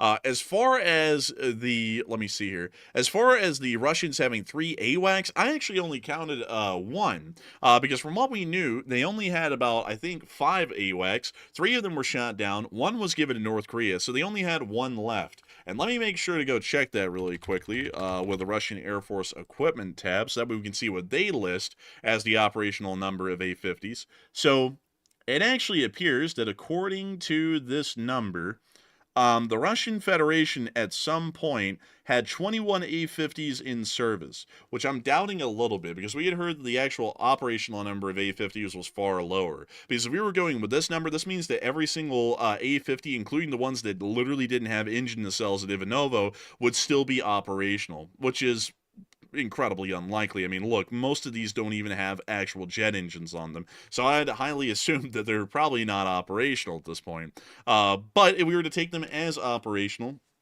then that means that they may have had 3 left. I would generally say that they only had 2 left. One was given to North Korea, and the other one may have been destroyed in that attack, although it does appear that they had some of the graveyard A-50s instead, possibly leaving the last operational A-50 still generally at large. So I would generally believe, at least at this point, that it may have been somewhere around 1 to 3, but nevertheless, I hope that does address that question well. And also, thank you for wanting us to give it the great work. And while I'm on this super chat, I might as well address this one. Since we're on the super chats from Rye Guy SR, you also threw in another 20. Hey! And Rye Guy SR said, take one from the chat. And can I get an LSA in the chat for these guys killing the news? Smash the like, and long live the Lee Spring Army. And hey, I gotta thank you for the huge support, by the way, Rye Guy SR. $40 in support tonight, that is absolutely massive, and we gotta thank you incredibly for that, and we gotta thank you massively for continuing to help this channel to keep on running. Why don't y'all put an LSA in the chat? Put an LSA in the chat, folks. We'd love to see it. We always love to see a lot of folks in support of our amazing Lee Spring Army and the great troops out there fighting the good fight. It's a wonderful thing to see. And of course, we'll make sure to get a live chat in your honor. Of course we will. We will make sure to get a live chat. And by the way, Matthew, I just addressed Ryga SR's first super chat and his second super chat in one go. So we're actually going to be getting that live chat question in honor of Ryga SR. And so what do we got, Matthew? All right, the live chat question goes to Ken Hanley, who says, what are the chances of another Ukraine truck and drone sneak attack? I think the chances are going to be low for now, but they're probably going to get fairly high here in the future. The Russian Federation does not have the ability to inspect all road trucks traveling through the Russian Federation at all times on every given day. It would make too many logistical bottlenecks for them to deal with, and it would start to cause a lot of supply shortages in most areas of Russia. So probably in the next few months, another attack of the style is probably going to be very easy for the Ukrainians to pull off, at least from what I would know, or at least what I believe at this point. So I think the chances of another attack like this happening are going to be decently high. But I do hope that does address that well, and I thank you once again for the massive support, Rye Guy SR, and helping this channel to keep on rolling, because if it wasn't for folks like you, we would have never been able to make this channel possible and make it a reality. So a huge thanks to you so much once again. And with that, it is time for us to move on into that next one. And what do we got, Matthew? What do we got? All right, so our next super chat goes to Sully Canuck, who puts in a $20 donation, and thank you very much, Sully, as well for that support and also helping to keep the channel running. And Sully says, I would assume that Ukraine will share the info they got from the Tupolev plant with the United States and NATO, and LSA forever. And LSA, baby! And I got to thank you so much, Sully Canuck, our Royal Canadian Navy veteran from London, Ontario, for the support and helping this channel to keep on running. And I would have to say, I think that they probably will be sharing it with Europe and the United States. It is a valuable amount of information that everyone could benefit from, and the Ukrainians would probably like to spread the wealth a little bit and make sure to stay in the good graces of Europe and the United States intelligence-wise, so that way they can hopefully get some more intelligence return from all of them. I would generally have to agree with that. And I also got to thank you massively for the support and help with this channel to keep it running incredibly, because if it wasn't for folks like you, we wouldn't be able to keep this thing rolling. And you know, something I got a question is, they all actually do have a train station in London, Ontario that's run by Via Rail, which is the state-run railroad company of Canada. It's kind of like the Canadian version of Amtrak.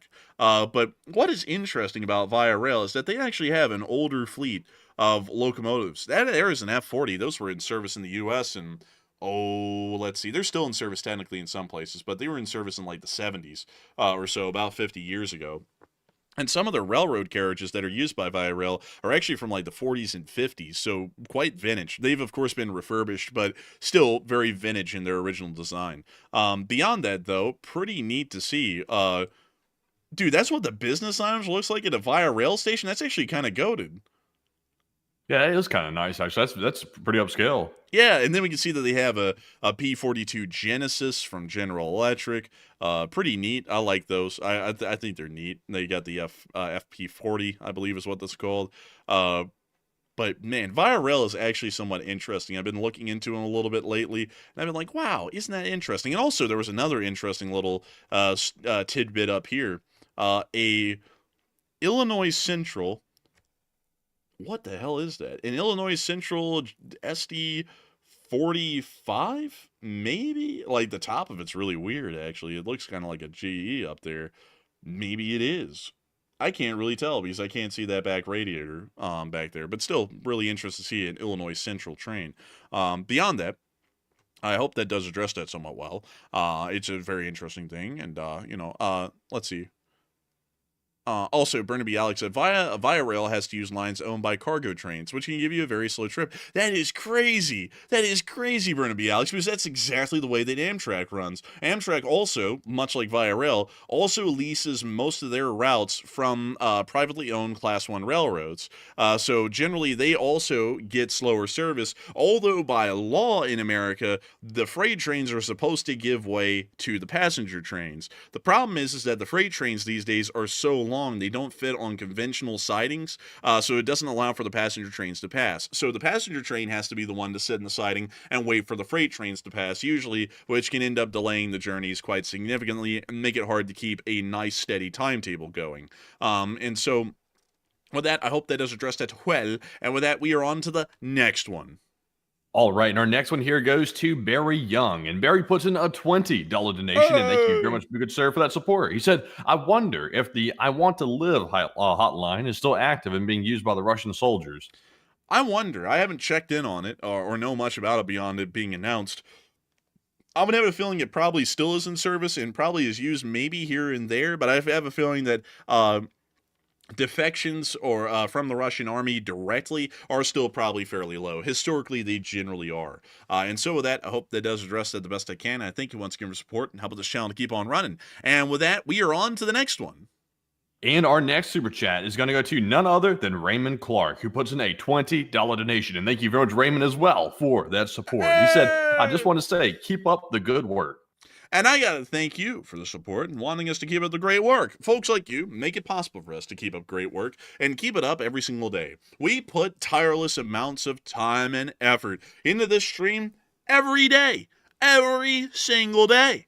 And if it wasn't for folks like you, we wouldn't be able to be here and we wouldn't be able to keep pumping the news out like we are every single day. And I got to thank you massively for that because we love to put out the news. It's not a chore for us. It's not a job. It's our joy. And it's really a joy when we have like 16,000 people watching at night because it isn't really about the numbers, but it's absolutely crazy to see that 16,000 people would sit around all at one time and just listen to us yap about what's actually going on in the world. That's crazy, folks. Let me go show you all this.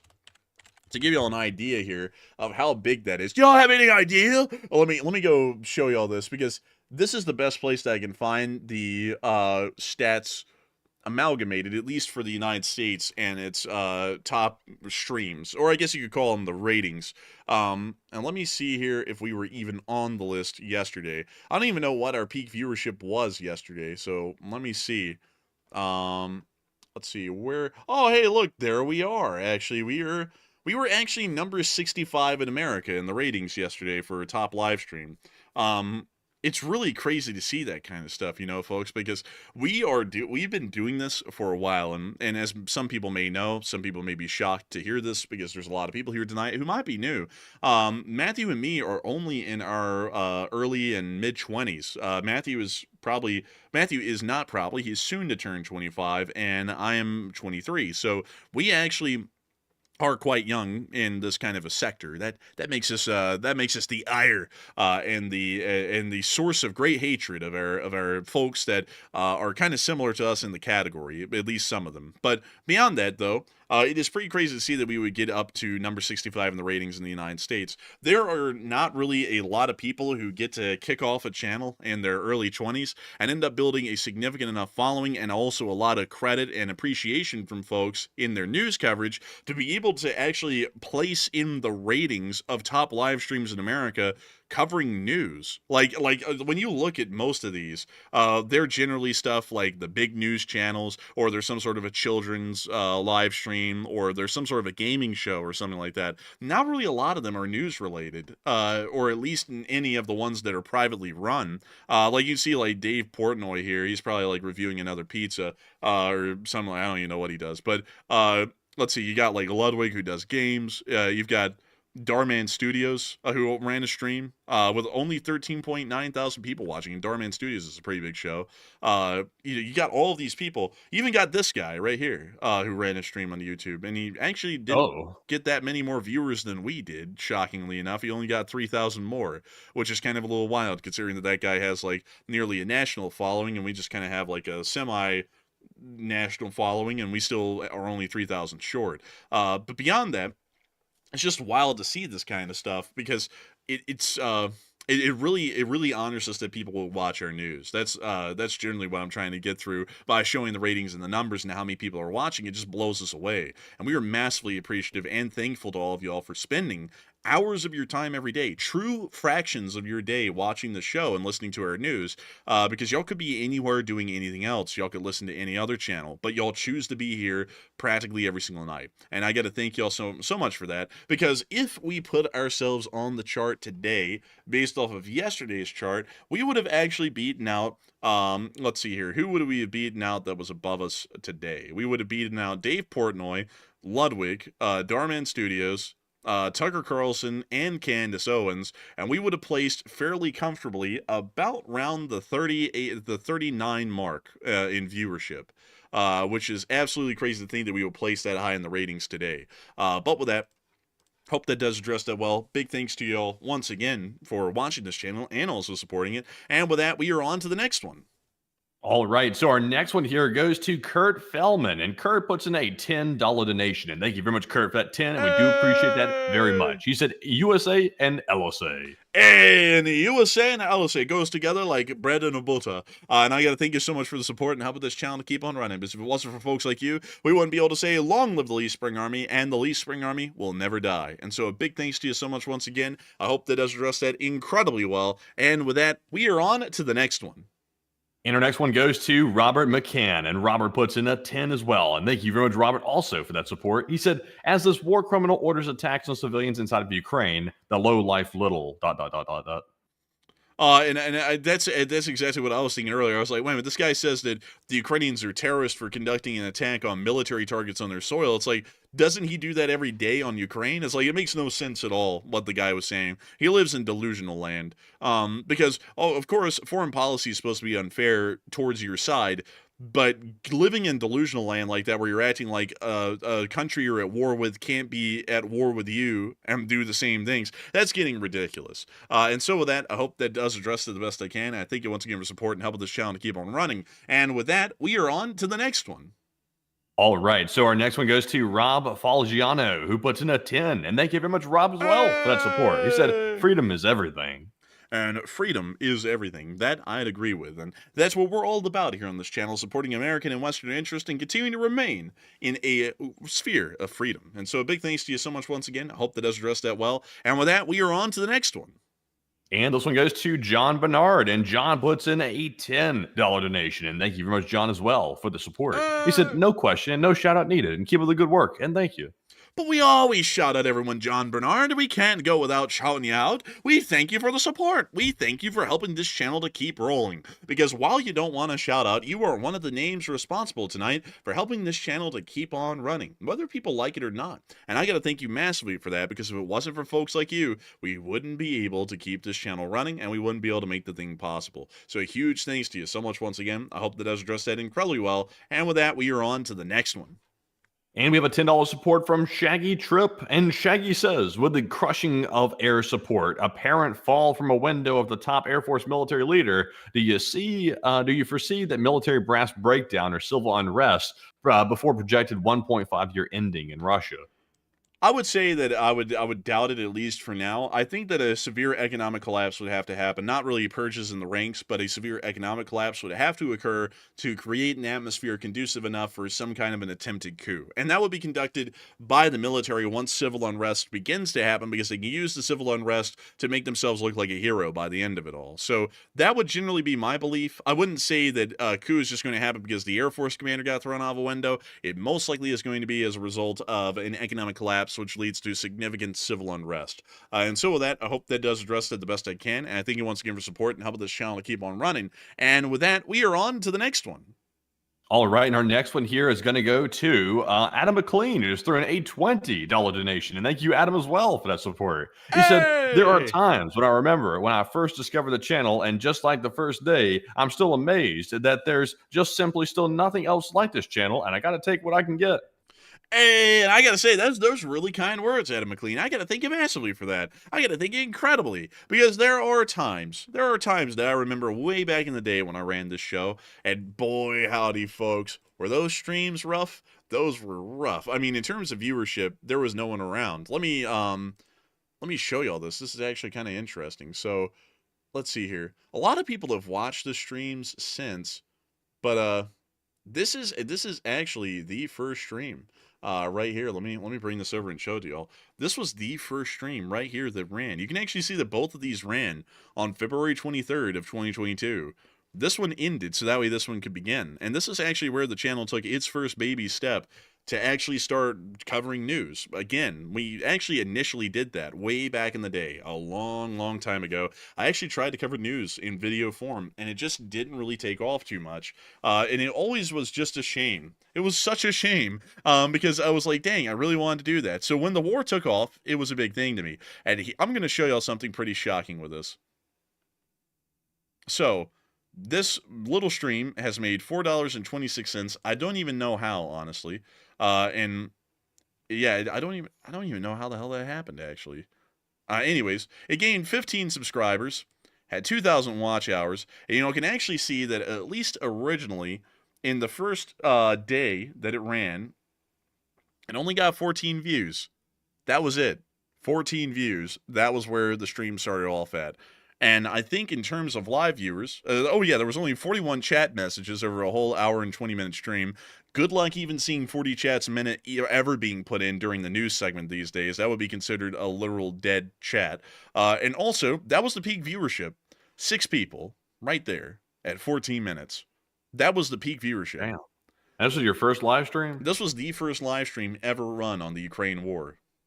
You know, the sad part about it is that even with this being the first one and being an unknown channel, you still had 10 times the viewership of Hot Dog Man in total. Yeah, that's crazy, isn't it? Like, that's actually freaking crazy. Insane. Like, but beyond that, the streams were just absolutely tiny. I always remember that back in the day, because I remember, for some reason, something told me that I ought to just sit down and I ought to keep doing it, because I really wanted to. I had a big passion for it, and not only that, it was a historical thing. Something like this was never going to be coming around in my life again, and I wanted to be there to cover it and talk about it. And somehow, crazily enough, and I remember all of this to a letter, how it all went down. This is the stream that we have live right now, and you can actually see it's far cry from what we originally ran. But moving on from that, I think it was day 4.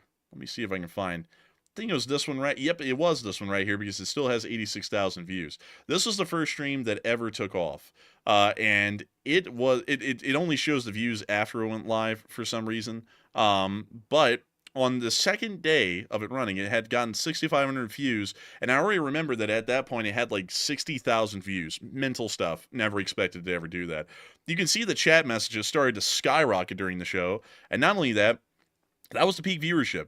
And back then, I remember I thought I had hit the big leagues, getting 3.7 thousand live viewers online at a single time to watch the show. I flipped out on air at that very moment when that happened. I was like, oh my God. I was like, I cannot freaking believe it. I cannot believe it. I've hit it. I've hit it big. And I think the channel went from having about 120 subscribers that day to 1.7 thousand subscribers, which was also mental. Like, just could not believe that when it happened. And so I went and ran and told everyone that it had blown up, and then I was like, oh my goodness, thank the Lord, I will be able to do this because people are actually interested. And so after that, I was doing this every single day. I was already doing it every single day from the opening day of the war, the opening hours actually, which is really funny. I'll actually tell you something else that's really cool. Every single day that we say we go live covering the past 24 hours, that's actually true. Every single day that we come on air at 10 p.m. Eastern Time, that is 9 o'clock our time, and the war in Ukraine started at 9 o'clock our time. So when this stream goes live every single night, it's going live literally from the first hour of the start of the Ukraine war, believe it or not. It's been doing that every single day of every single week that it's been running. So a little bit wild to see that. It's actually crazy. Sadly, most of these streams are blocked. At least the opening streams, they're blocked for copyrights and stuff like that. And blocked in some countries. It's a weird thing with that. But beyond that, you can actually see that the streams started to blow up after that, especially in March. We started to get a massive amount of viewership, and it's just such a wild and crazy thing to think about. And it's a crazy thing to think that Adam McLean, folks like you, have been around for most of this time, and this was way back in March of 2022. That's 3 years ago, over 3 years ago. It's 3 years and 4 months ago at this point that this started. And I never thought for a minute that I would be doing this 3 years and 4 months later. I never thought that this would actually become the main thing I do, getting to tell all of y'all the news of what's going on out there in the world. It's a crazy thing. It kind of feels like a dream. I never expected that I would ever become a YouTuber. I never expected that I would ever have a load of people listening to me, because another thing that I don't really talk about a lot, because we don't want to make it sound like, you know, our lives are nothing but boo-hoo and wham-wham. But growing up, I never was really respected. I was treated like an idiot pretty much all the time. You know, that generally it was because I would talk about stuff like this, and I'd be told by folks a little bit close to me that I was just stupid and I wasn't with the times, and you need to talk about stuff that really matters. You don't know what the hell you're talking about. You know, stuff like that all the time. There was never hardly a word of encouragement in my life, and I was always raised to just feel like a flat-out idiot, and also to feel like I just could never have an opinion or a thought or an idea on anything, although I generally knew that I was trying to talk about stuff and I had a pretty decent founding or basing in it. And so it really is, like, when I say that it's an honor and a privilege to have y'all here with that little bit of a background involved, I think y'all can kind of get the idea that it really does mean a lot to me, because my entire life, no one really wanted to ever hear anything that I had to say about nothing, especially things like this. And it was always the people, not Matthew, but those other people who were closer to me, that would always tell me that I'm just stupid and I have no idea what I'm talking about, and I just shut up and talk about things that matter and stop being so weird and everything like that. And I finally got to do this as a living. I never expected that I'd do that. And I always say this kind of as a joke. Those people who say that, who's laughing now? I finally got to actually do this as a living. I didn't have to go and become an attorney like some others were pretty much trying to force me to do. I got to actually do what I wanted to do at the start, doing this YouTube thing. It quite truly, in my opinion, is an absolute blessing for that reason. So, you know, I hope that kind of tells the story a little bit, kind of gives you all a little bit of an idea better of why it means so much to me, especially. It means a lot to Matthew, but it means a lot to me specifically because I never thought when I started this channel off in that first opening month before Matthew came on, or really at all ever, that anyone would ever actually appreciate anything that I had to say, because no one ever did. So I got to thank you so much once again for the support, Adam McLean, because I'm always reminded from time to time of those early days when it became a shocking thing to me that was the case. It honestly it's honestly crazy that Matthew and me have made a name nowadays, both for ourselves, as being really good at this. A lot of people come to our channel here and want to listen to what we have to say. Not just me, but also Matthew as well. We have very good ideas here. And, you know, that's not just to toot our own whistle. It shows in the viewership that we get. A lot of people respect us for the kind of analysis that we put out. And it just means a great deal to both of us. It's a great thing that we've been able to build up over the past 3 years and 3 months together. In the past 3 years and 4 months for me, with Matthew, and also on my own for that first month, it truly is an absolutely amazing and incredible thing. And I got to thank a lot of y'all for being here with us on that whole trip that we've been taking for this whole time, covering this news and doing this every single day. Y'all pretty much watched me grow up on air, because when I first started covering this, I had just turned 20, and now I'm several months into being 23 years old. It's just really crazy to think about that kind of stuff. But still, a huge thanks to you so much once again, Adam McLean. I hope that does address that incredibly well. And with that, we are on to the next one. All right. And also, by the way, Enforcer, I'm going to shoot you the link to the spreadsheet, by the way, just in case I might have to step away from the stream or something like that here in a minute. So I'm going to send that to you over Discord. And so just make sure you don't open the Discord on the screen or anything like that. But anyways, jumping into our next super chat here. This one goes to Duncan VR, who puts in a $12 donation. And thank you very much, Duncan, for that support. And we appreciate that very much. And he brings in the animal noises. He said, Baba, moo quack. That fly is talking like he's on meth too. And bring out the marmot. Oh man, I'm telling you. Oink, oink, quack, quack, Baba Wolf, and ant noise. And hey, it's Junkin VR with the animal noises. Hey, I love to hear it. Absolutely love to hear it. And take a look at this. It is the marmot. Oh, hello there. Hey. Oh, hello there, Governor. How you doing, Governor? Welcome back to the show. Hello there. Look at that. The fur's bristled up and sticking up right there on the painting. Look at that.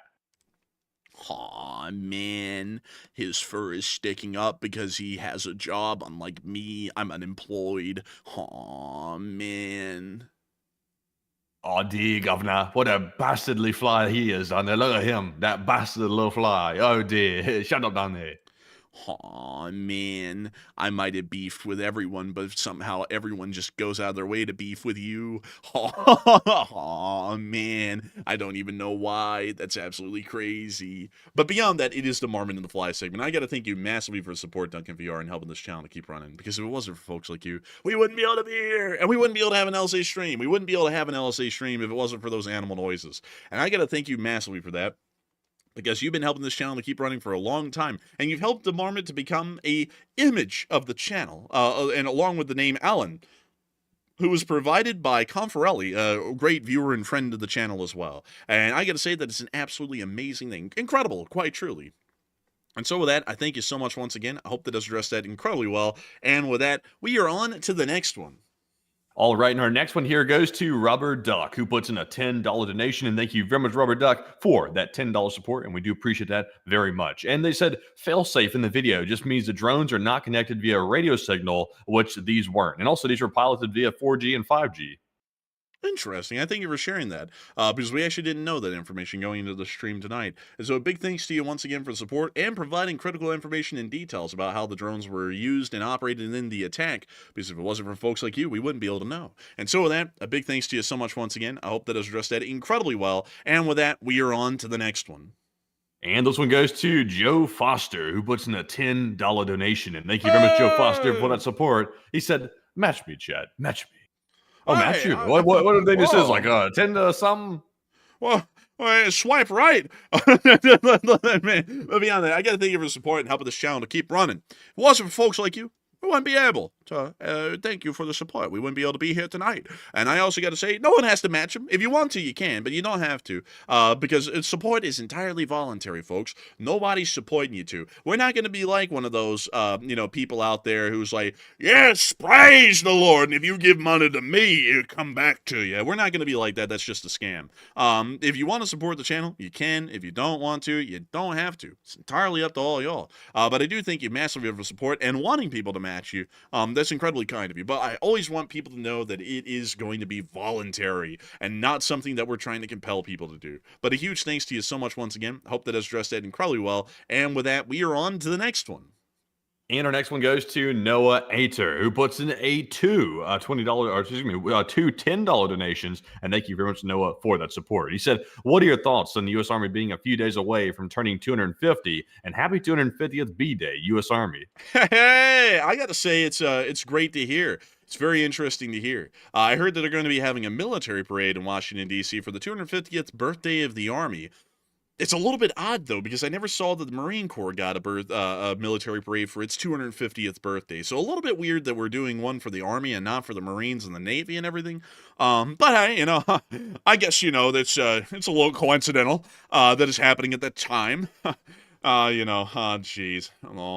All that narcissism. But, what's interesting is that we actually have it on Twitter. Actually, some of the tanks being brought in by BNSF, nonetheless. Y'all want to see it? We actually do have it on our Twitter. I just got to scroll down low enough to be able to find it. Hopefully there's no ads that pop up that make people go, ooh la la, because there's a lot of those lately. So Oh, it should be here any minute now. Matthew, did we unpost that by chance? Or And what were you looking for again? the train making its way to Washington D.C. with all of the Abrams on Oh no, board? it's down there. He's got a. I think you went back too far. You're on June 1st. I think you got to scroll up. It's like from yesterday, I think, or something like June the 4th. Yeah, I was thinking that. It's just that I didn't see the bright orange of a BNSF train anywhere, and I was like, oh, well, that's crazy. Let's see here. Man, we should be able to find it. I mean, it is up here somewhere. It's just that I didn't see it the first go around, and I was kind of a little saddened by that. I was like, oh, there we go. There it Hey! Man, got to give a big shout out to the train spotters out there. They're hard at work. I mean, damn, the military works hard, but the train spotters are working harder, honestly. But this is a pair of BNSF. Let's see. Wait, did they paint? Did they paint 250th anniversary on the front of that train? Hold up. Oh, that's the 25th anniversary of the BNSF. I was about to be like, wait a minute. I was like, they did a special paint job for these? I was like, how much are they getting paid? But beyond that, these are two BNSF, I would assume, ES-44 GEVOs that are carrying along a column of tanks that are going to be used in the parade. Apparently, there are 28 Abrams, 28 Bradleys, 28 Strykers, 7 Paladins that are going to be departing from Court Cavazos in Texas, bound for Washington, D.C. So that's why they're being pulled out by the BNSF, because this is BNSF territory. I gotta say, the BNS paint job is a little tacky on the top, but I do like the chromed out lower body that they have on them. I think that is pretty clean. That is clean right there. I like that. You see them hauling it on Snap. along. Also, another thing that's cool, Matthew, is that the Department of Defense actually does own its own rail cars, and their marking is DODX.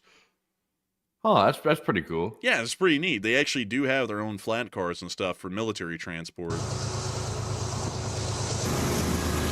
But we see the tanks rolling on by. You can actually, because American flat cars, I think these are like an 89-foot standard. You can actually fit 2 Abrams on each one. So they have a pretty high axle load and also a weight limit on these things to be able to carry 2 tanks at a time, because that's about 130 tons of combined armor on each flat car.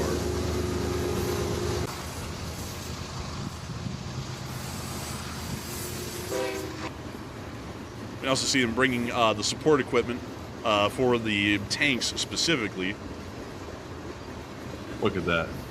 Wow, they got that little Humvee down strapped down hard. They got the shocks like compressed to the max. Yeah, bro. I mean, they ratcheted that thing down to the deck. It's like, Oh no, like go forward a little. There's that one. There, I'm talking about that. It's like the wheels are jacked out. They're so compressed. Bro, isn't that like one of those JMA TV things, like the MRAP pickup truck? Because it looks like it has like that kind of frame to it. Yeah, it could be. Now that you mentioned it. I gotta tell you, man, military equipment and trains combined, I'm not gonna lie, holy combination right there. Really incredible. And we can see here the fuel trucks and support vehicles as well. All of this has got to be carried along with the tanks. We can also see the Strykers here as well. Who's the company that owns? Oh, it's just like Trailer Train, or something like that. Wait, it's TPOX. That's weird. I've never heard of them.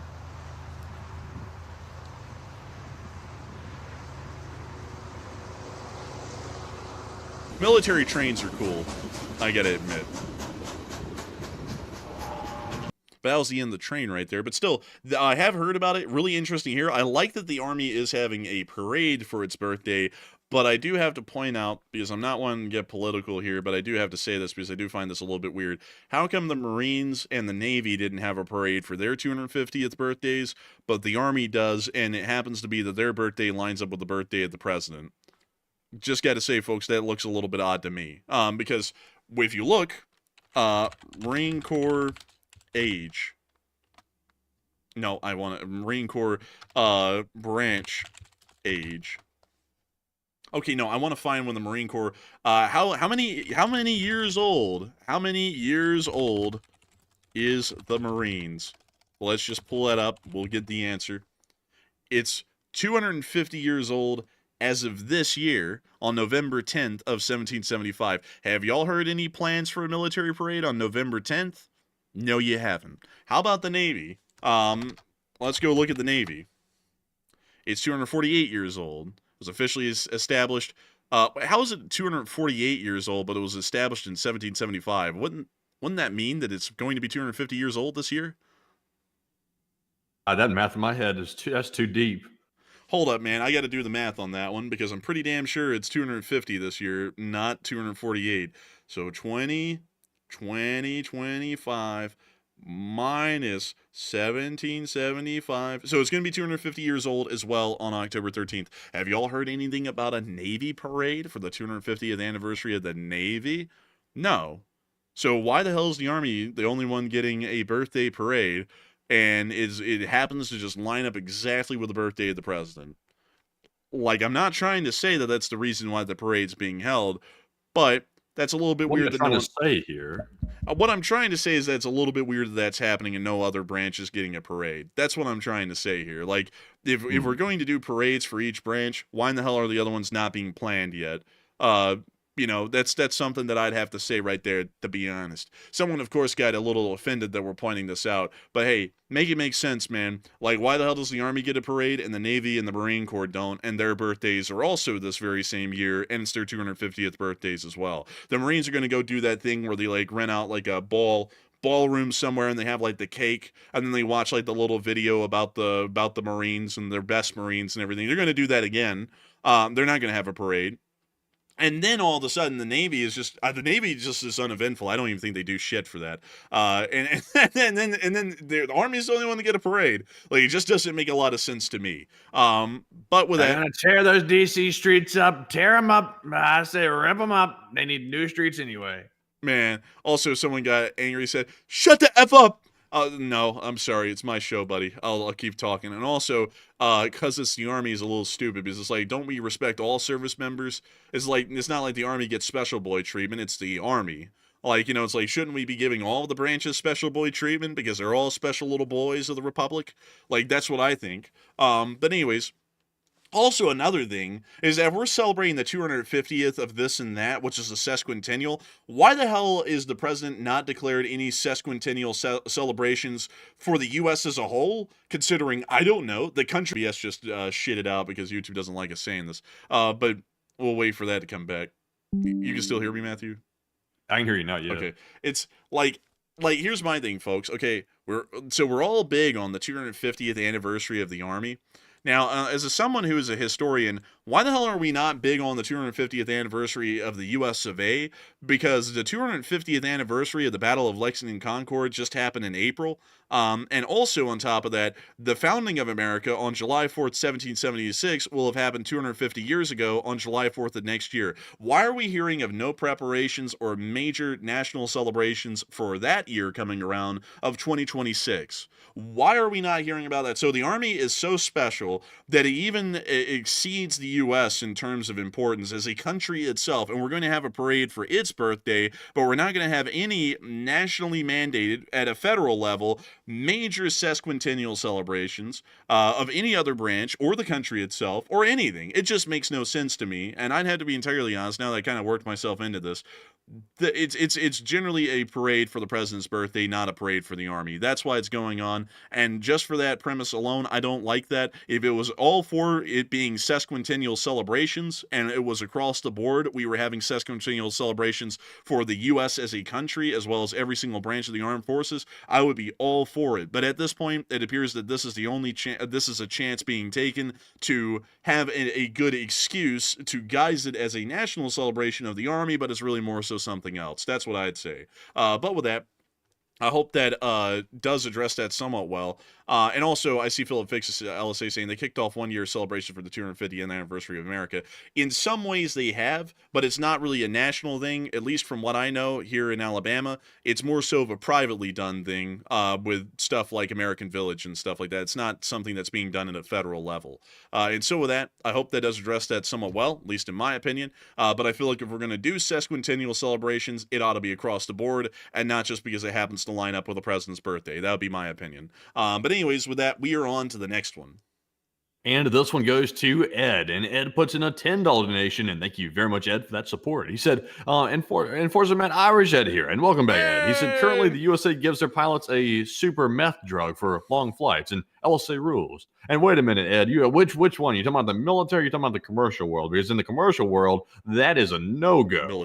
If you got that in your system, then you're gonna lose your FAA certification. You're gonna lose that quick. So I've never heard the military doing that either. I'll be honest with you. So tell me, I'm not saying you're wrong, but just tell me where that came from, because I have not heard that personally. But Enforcer, what say you? They're called Go pills, and they're just straight up amphetamines. For pilots today. Yeah, Air Force pilots. Sometimes they have to conduct very long durations in missions without any crew replacements or rotations because, there's only one crew per aircraft. So they give them Go pills. They just put them on meth pretty much and tell them to keep going. About 50% of all pilots in the Gulf War used a Go pill at least once at some point. Go pill. Let's see here. Let's see. So this isn't meth. Oh, wait a minute. Let's see here. A Go pill refers to a wakefulness-promoting agent used for fatigue management. A pill contains one of the following drugs: amphetamine.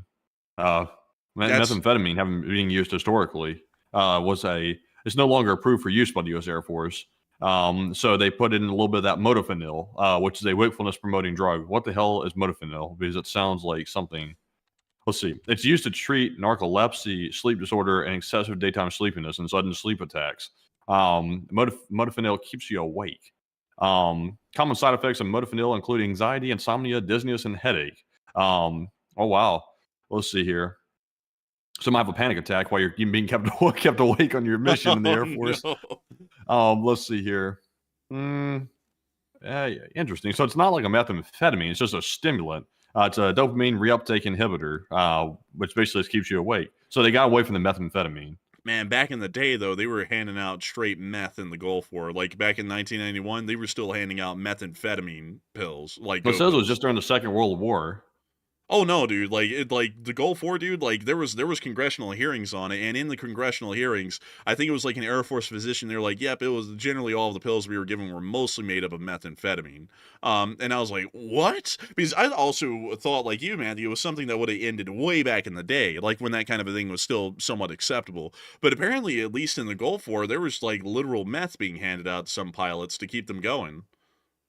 Interesting. Let's see here. They've also got let's see here. They're giving out Ambien as well, looks like, for a 6-hour restriction on subsequent flight operation. Let's see here. Sonata for a 4-hour restriction, and Restoril. Let's see. Those are approved as no-go pills by the U.S. Air Force. Let's see. They're calling go pills and no-go pills. That's interesting. So the no-go pills are like sleeping pills, and the go pills are supposed to keep you like jacked or like tweaking pretty much. So it's kind of like so you can kind of like mix them, you can like keep someone going and then make them crash with a no-go pill, or at least kind of level. Why would they want them to crash? Like if you're starting to suffer from like fatigue or exhaustion too much, you kind of have to go to sleep at some point. So then they give you the no-go pill to put you out. That sounds dangerous. It is kind of dangerous. Like it is kind of dangerous. But when you're in like situations that require a high amount of activity, they kind of just are forced to use those. It's not something that they whip out all the time. It's not like, hey, you got to go bomb the Houthis here, take some meth. It's more so like, we're involved in a major war right now, and if we start to slow down our tempo, we could be at a risk of getting overrun. So here, take this meth, and we'll give you a sleeping pill a little bit later to put you out, so that way you're not just jacked on meth for days. That's kind of like that's kind of how they do it at least in the Gulf War. That's how they did it. But nowadays, I guess they do wakeful mindedness kind of things, like whatever the hell that was, the Modafinil or whatever. Is that when they send them out and they like flying the planes into the war zones and they're going and they're like scratching your neck and scratching your face and stuff like that? Nah, man, it's when they're scratching your neck and they're like, man, I gotta get these people. Like, it's like, bro, they don't even need to do all that like G tolerance stuff where they go you know, like that, like grunting thing. The meth just keeps them like that. Like they can hit like a 12G turn and it's good. It's all good, man. The plane might not survive, but they sure as hell will. But anyways, man, it's a crazy thing though with that sort of a deal because up until recently that was actually the go-to thing. Was just to hand out meth pretty much. But they don't do it to everyone, of course. They don't do that for like infantry and the army. They're just told to like tough it out. But for the pilots, they get it all the time. The Marine pilots, the Navy pilots, the Air Force pilots, all of them. At least historically, up until recently. Also, Team America World Police 420 said if you're awake too long, you start hallucinating. I've been awake for so long one time that actually slightly started happening to me, and it scared the hell out of me when it happened. It was like, whoa, I've never experienced like an actual, like legit, like hallucination. I'm not even really sure if it was like a full on one or not, but I realized I'm like, I am so tired. Like I'm getting like so tired. I can't even keep my eyes open anymore. And that's when I was like, started like feeling like, did I just see something over there in the corner of the room? I was like, did I just see that? I'm like, okay, no way. I just need to get to sleep. And then you started feeling like sort of off, like a little bit off in your mind and stuff. I was like, okay, like sleep deprivation is real. If you stay awake for too long, it actually really starts getting you, like for real, like in like real physical ways. Man, one time I stayed up so long that I couldn't go to sleep. Like, I just couldn't. Like, there was a point. There was a time a while ago, folks, when we were in Enforcer HQ 1.0, and no one really knew it. I just kind of mentioned it on stream a little bit, but it was like a big thing. I pretty much stayed awake for about 48 hours one time because I had to get up to do something right after the stream ended. And considering that I had to go to, I would go to sleep at 4 because the caffeine wears off about then, but I had to get up at 5. I said, why the hell am I going to go to sleep for 40 minutes? I could just stay up that time and then just stay awake for the rest of the next day and then just, do that. No one really gave a shit. Like, no one was like, hey, he's kind of like running a whole business and everything, along with Matthew. Let's like give him a break. No, it was, get your we won't go through that. Anyways, I stayed up for about 48 hours. And by the time I actually got to getting to bed, I was so exhausted and so tired, I actually could not sleep. And I stopped feeling tired. I just felt like I was like I felt absolutely beat to death nearly, but I couldn't go to sleep. And it was really weird because I had to sit there in the bed for like about an hour and a half or 2 hours trying to force myself to go to sleep until I eventually just went to sleep. And then I woke up at a normal time the next day, and then I felt largely okay. That was weird though. I never had like anything where I was like almost hallucinating from sleep deprivation, but there was a point where I just I guess I just knocked myself out of the circadian rhythm so badly, I didn't even know when to go to sleep anymore. But with that, we are on to the next one.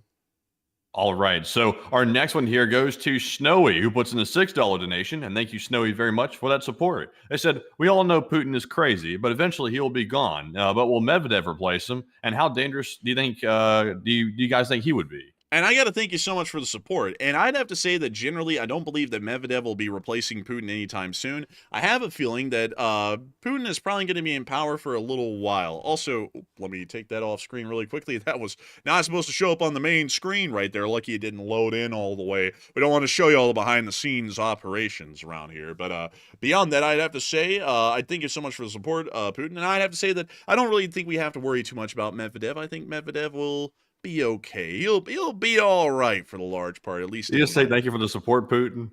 I think so. I'm trying to do so many things over here right now. It's really hard to balance them all. But I do thank you for the support and helping this channel to keep on running. And with that, we are on to the next one, which is from Burnaby Alex. Hey, who threw enough. Oh, and also, before we move on, I'm going to have to make an announcement real quick. I'm going to have to sadly get off the stream a little bit early. I don't want to go into too much detail, but I'm having a slight health issue. Nothing serious, but it's bad enough to have to get me off the air a little bit. So I will have to see you all tomorrow, and I'm going to have to sign off early, of course. So thank you all once again for being here tonight, and I will see you all tomorrow at 10 p.m. Eastern again. I believe tomorrow is Thursday, so I'll see you at that time as well. And also, if there is enough news for a short war video, I'll be making that midday. But the Enforcer's going to take it from here, and I'll see you all tomorrow, and thank you all, and good night. And a big good night to Matthew there. He'll be going off for the rest of the night. Not going off like mentally or anything. He's just, getting off for the night. That was a really bad way of putting that. But beyond that, we are going to be moving on into our next super chat, which is a 5 from Burnaby Alex. Hey! And Burnaby Alex said, Spider-Man does whatever a spider can. And Operation Spiderweb. And I got to say, that's a pretty good one, Burnaby. I like that one. I got to thank you once again for support and helping this channel to keep running. Because if it wasn't for folks like you, we wouldn't be able to keep this thing running. And so with that, big thanks to you once again. Hope that does address that incredibly well. And with that, we are moving on to the next one, which is a $5 super chat from Robert McCann. And Robert McCann said, what does that make those on the Russian side of this war? And I guess the losers, Robert. I guess that's what I call them. I call them the losers. The Russians on the Russian side of the war. I'd say that they're not doing good. And so with that, I got to thank you once again for support and helping this channel to keep on running. Because if it wasn't for folks like you, we wouldn't be able to be here making this thing possible and answering great questions like that, honestly. And so with that, we're on to the next one. This is a $5 super chat from Jack Ray. And Jack Ray said, Ukrainians stamped those bombers with return to sender, spelled C-I-N-D-E-R instead of S-E-N-D-R. I see what you did there. I gotta say, I appreciate that, Jack Ray. I appreciate you greatly for the support and helping this channel to keep running and also throwing in a great dad joke right there. I gotta say, you make a great father with those kinds of jokes. And so with that, I gotta thank you massively once again for the support and helping this channel to keep running. Because if it wasn't for folks like you, hey, we wouldn't be able to make this thing possible. We wouldn't be able to keep it running. You know what I mean? But beyond that, thank you once again. I hope that this addressed it incredibly well. And with that, we're on to the next one, which is a 5 from Alan Guena. And Alan Guena said, Russian retaliation will be a huge flop. Huge flop. Like with a Y, like huge. Oh, Maddie just left the Discord call right there. I think that's, I don't know why. He left for the night. But beyond that, I gotta say, I thank you for the support and helping this channel to keep it running. And the Russian retaliation will probably be a huge flop. I'd say probably would be some sort of a, like a drone or a missile attack. Probably wouldn't go that far, in my opinion. You know what I mean? Like, it wouldn't. But beyond that, I got to thank you once again for the support and helping this channel to keep on running. Alan Guena, because if it wasn't for folks like you, hey, we wouldn't be able to be here. We wouldn't be able to keep this channel running, you know what I mean? But with that, we're going to be moving on to the next one. And we got ourselves a $5 super chat from the Dana Man. And I know I mispronounced your name there, but hey, I thank you for the support. And Dante Damine said, I think that's how you say your name, said, when do you say that the drones are AI? To what extent do they use the AI with the drones? Well, the drones were programmed to take off from the container boxes once they got somewhere, and generally they got the truck to a specific spot, and then the drone would fly off from that vehicle, off into the distance, off into the sunset pretty much, out to the airbase, and then they'd find themselves a aircraft that they had been programmed to target, and then they target this weak spot and blow up on it. That's pretty much what they do. That's kind of how the AI was operated. So quite literally, these aircraft were operated by AI, quite literally from start to finish. Very, very impressive with that sort of a thing. But beyond that, I got to say, thank you once again for support and helping this channel to keep on running. And I also got to say here that we got something here that someone said in the chat, and I got to say, I really appreciate it. Marie LSA said, "Let's see trains." You know what? Since Matthew's not here, and I'm not torturing him with this information, I'll show you one, but I'll only show you one. Okay? It's only gonna be one. It's this Grand Trunk GP40. I was looking at these the other day. I thought they were kind of cool looking. Take a gander at these Grand Trunk GP40s.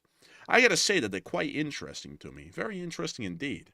And I just gotta say that color, and also that worm-style logo, is something that really gets me going. I like the worm-style logos like Canadian National's got right here. You see that Canadian National?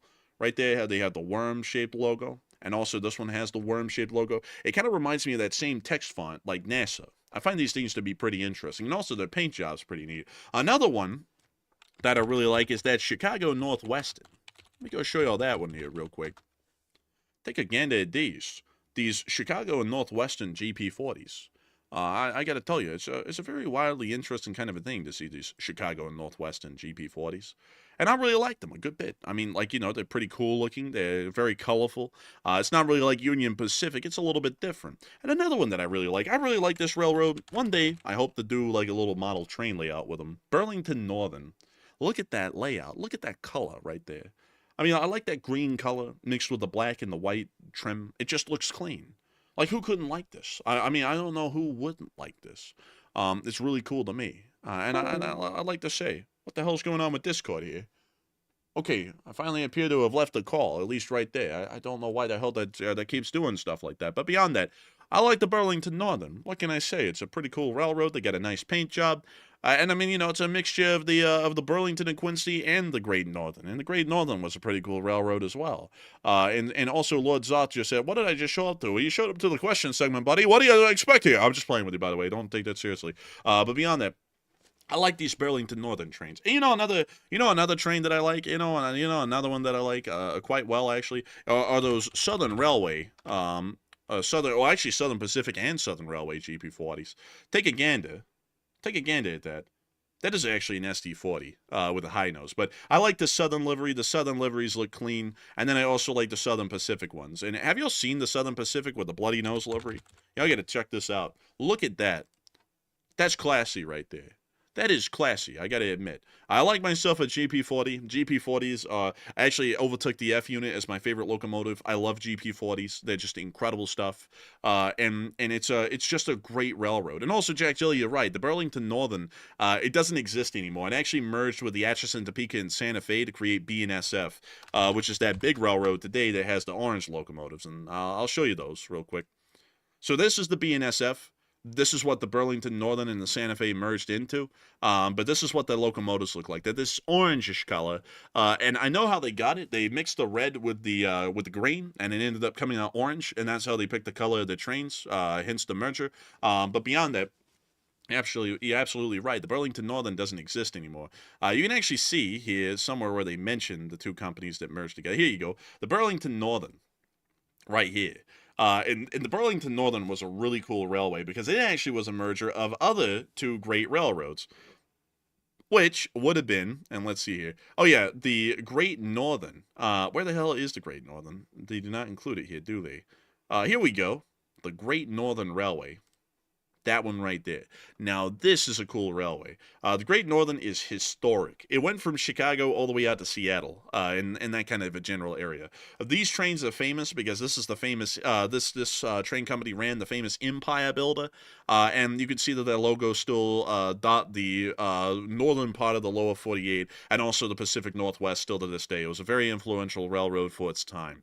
But beyond that, if you take a look at some of the locomotives here, one, I absolutely love the big sky blue color that they had for their paint jobs. And not only that, the scenery that they went through was absolutely gorgeous. I mean, have y'all seen the scenery of the Pacific Northwest? I mean, it's an absolutely beautiful place. And the fact that they went through there, I mean, that's just an incredible thing right there. And also, let's see. I much prefer the Burlington Northern's old livery more than the new combined company one. I agree, honestly. Like, the Burlington Northern green was a very flashy kind of a look. It looked great. I thought it looked wonderful. I'm not really a big fan of this orange color of the BNSF. It just doesn't really look that great, in my opinion. You know, it just doesn't stick out too much. Now, I will say, though, on the other hand, every other modern Class 1 railroad actually does have a good paint job, like CSX's Dark Future, Norfolk Southern's black and white livery, and Union Pacific's yellow. I mean, they all look great, but the BNSF is the one that kind of sticks out as the odd one out for having a good paint job. And also, they did their heritage locomotives terribly. Now, you know something, speaking of which, before I move on to the next one, Delaware and Hudson heritage unit. Here we go. This has been a big one today. The Norfolk Southern just came out with a heritage unit for the Delaware and Hudson, which had a sick paint job. There it is right there. And this is one of the few pictures that's circulating around. It just came out of the paint shops. It's looking clean. I absolutely love the Delaware and Hudson's paint schemes. They always look great. They were always clean. Just wonderful looking. I mean, like, look, silver and light blue. I mean, how could you top that? I mean, that's just an incredibly great livery, a good paint job right there. And so I'd have to say, I like that they made a heritage unit for this railroad. I'm very happy with that. I'd like to see it. Hopefully, we'll see it around Birmingham sometime soon. But with that, I hope that gets everyone's train itch out of the way. A big thanks to Marie LSA for putting that in. And with that, we are going to be moving on, actually to the next one, which is a $10 super chat from Walter P99. Hey! And Walter P99 says, "Is it true? U.S. stacking tires on UD bombers now? JK, is Kerch Bridge goes down? Any chance of Crimea being retaken by Ukraine?" I would say that the chances of Crimea being retaken by Ukraine militarily, even if the Kerch Bridge goes down, is going to be a little bit low, in my opinion. I don't think that's going to be happening anytime soon, unfortunately. And also a pretty good one about the U.S. stacking tires in the bombers. We would never do that because it would scuff the painting, probably. But still, hope that does address that well. And also, Jack Shelley, that's another thing. Why in the world did they not try and just keep their heritage liveries? Because the Santa Fe war bonnets, both the blue and yellow and the red and silver ones look good, and the Burlington Northern green and white looked great, or the green, white, and black looked great. Why didn't they just pick one of those? Or why didn't they just let some of them be different? I don't know. Like, those were great paint jobs that were brought into extinction by the BNSF, and they absolutely refused to make a proper heritage unit, so you never get to see them again, and it's just a damn shame, really. It's just terrible, at least as far as like looking at a train and going, wow, that's pretty, you know, like you don't see that with BNSF. It's just these orange pumpkins that dot the landscape. It's just not great looking, but anyways, with that, I hope that does address that well. And we're on to the next one, which is a 5 from Tyler Sprague. Hey! And Tyler said, Tyler Sprague said, Tupolev's cloud accounts were breached from matching variants of passwords to personal account PW dumps and SIM swapping as they had MFA by text. And I got to thank you for the support, Tyler Sprague, and sharing that with us, because that is very interesting here and knowledge I didn't have before I came into this stream tonight. So I got to thank you massively for sharing that and supporting this channel and helping it to keep on running. And so a big thanks to you once again. And moving on from that, we also got a 5 once again from Burnaby Alex. And Burnaby Alex said, what if the Ukrainians booby-trap the tires, exploding tire trucks? And that is an interesting idea, Burnaby Alex. I know that you're joking with that one, but that actually is not that bad of an idea when you think about it. And so with that, I thank you so much once again for the support and helping this channel to keep on running. I hope that has addressed that incredibly well. And with that, we are on to the next one, which is a 5 from Cody Fritz. And Cody Fritz said, enforcers are huge fans of history. Favorite battle? Me, it is Guatemala, and I didn't need, I didn't need a bridge to cross the Euphrates. Alex was a bitch. And dang, Cody Fritz, coming out here with the hard facts right there. I'm personally not a big fan of antiquities, as far as history. I find some things interesting about antiquity, but generally I'm more of a modern person historically. Something, along the lines of, I'd say beyond the Middle Ages. That's where really my historical interest lies. So I wouldn't really know a lot about that specific period, but I do thank you massively for the support and helping this channel to keep on rolling. Because if it was not for folks like you, we wouldn't be able to make this thing possible and keep it rolling. And with that, we are on to the next one, which is a 5 from Dupper Bob. And Dupper Bob said, Tupolev fell in the bathroom and hit their cockpit on the toilet edge. That's a pretty good one, actually. I like the wordplay there, Dupper Bob. And I gotta thank you for the support and helping this channel to keep running. Because if it wasn't for folks like you, we wouldn't be able to hear a good pun like that. That was a pretty good one. And so with that, a big thanks to you so much once again. And we are on to the next one, which is a 5 from David H. And David H said, yeah, you guys are hard workers, no doubt. And I got to thank you for the support, David H. And thank you for the kind words. It's a great thing to know that people really appreciate the work that we put onto this channel, because we appreciate that people enjoy that greatly. So a huge thanks to you so much once again. I hope that does address that incredibly well. And with that, we're on to the next one, which is a 5 from Andrew Honeycutt. And Andrew Honeycutt said, honestly, I don't care what political party is in control, as long as it serves the best interest of the citizens of our republic. And amen, Andrew Honeycutt. I think that's what should be most important to people, is who has the best solutions to the problems we face. It's not about being with the red team or the blue team, as it literally is turned into in America. It's about being with the team that's going to fix the country properly at the time we find ourselves in. And sometimes that might be the Republicans, and sometimes that might be the Democrats. But I think that it's something that should be decided on a more openly or out of the box kind of a mindset, rather than being boxed into just being a Republican or a Democrat. It is something that is not really beneficial to this country, and it ends up harming it a good bit when people start to get deadlocked on stuff like that. But still, a big thanks to you so much once again. I hope that does address that well. And with that, we are on to the next one, which is a $4 super chat from Pull the South, and also a 2 that was thrown in from Hector Rodriguez. Neither of them with comments, but I thank both of y'all for the massive support, because if it wasn't for folks like you, Please South, and Hector, we wouldn't be able to keep this channel running and make this thing possible. And moving on from that, and on into the next one, we also got a 2 from Jack Ray. And Jack Ray said, Russians must tire of adding and removing tires. And I would assume so. I mean, it's got to be exhausting to get up there and put all those tires out and then take them off whenever the aircraft start flying. That's got to be ridiculous. But still, I got to thank you so much once again for the support and helping this channel to keep on running. And moving on from that, we also got a two $2 super chats from Mighty Ant 0215. And Mighty Ant said, down with Russia. Way too much corruption in Russia. And I got to thank you for the support. Not generally agree with that. I'd have to say that you're dead on the nail with that for the large part. And so with that, I thank you so much once again for support and helping this channel to keep on running. And we've actually reached the end of our super chat segment. We're now going to be moving into the live chats, but due to time constraints, we will not be able to address a large amount of live chat questions. We've actually gone overtime tonight, so we'll be addressing the Morse code decoders of the stream and 3 live chats for the night. And moving on into our Morse code decoders of the night, we had Paul Schultz, Kevin J, Mason Miami, Joni Dog, Norm Pritchett, and Arabelle Garbo. And the Morse code for the day 1197 reads, in the words of Junior Soprano, Putin never had the makings of a varsity athlete. And along with the LSA 73's greetings to the LSA Army. And and that's the sound of money. And y'all got that down on the nail. That was the Morse code message of the night. And I got to congratulate you for getting that correct time and time again in the Lee Spring Army Signal Corps, because all of y'all continue to get that Morse code message correct with deadly precision. And it's true, Putin never had the makings of a varsity athlete. And so with that, it is time for us to move on into the live chats. And moving on into our third to last question of the night, we have a question from Old Warrior. And Old Warrior said, isn't hacking Tupolev kind of a double clown on them? Pretty much, yeah. I mean, it's going to pose some great data and information for the Ukrainians to use and exploit later, but the reality is it's kind of double clowning on them. They blew up about a third of all the Tupolev bombers in service, and now they're going to go and hack Tupolev itself. It's a pretty funny thing with that, honestly. So I hope that does address that well. And moving on into the second to last question of the night, we have a question from AF Kaplan. And AF Kaplan said, have you heard anything about when the U.S. Congress will be taking up Russian sanctions legislation? I have. It was actually supposed to be moved forward recently, and then the president asked him not to. So at the moment, I think it's on hold. I don't really know what's going on with it, and I also think that the president may be losing control of his party in the Senate, because I've also been able to hear some rumblings that apparently they might press forward with it, with or without the president, and then attempt to push it through even if he vetoes it. So we will have to see how that goes as far as all that's concerned. And moving on from that and into our last question of the night, the final question of the night goes to Susan Sokolsky, or Sokolowski. Sorry, correction there. And Susan Sokolowski said, is this the beginning of the Russian collapse?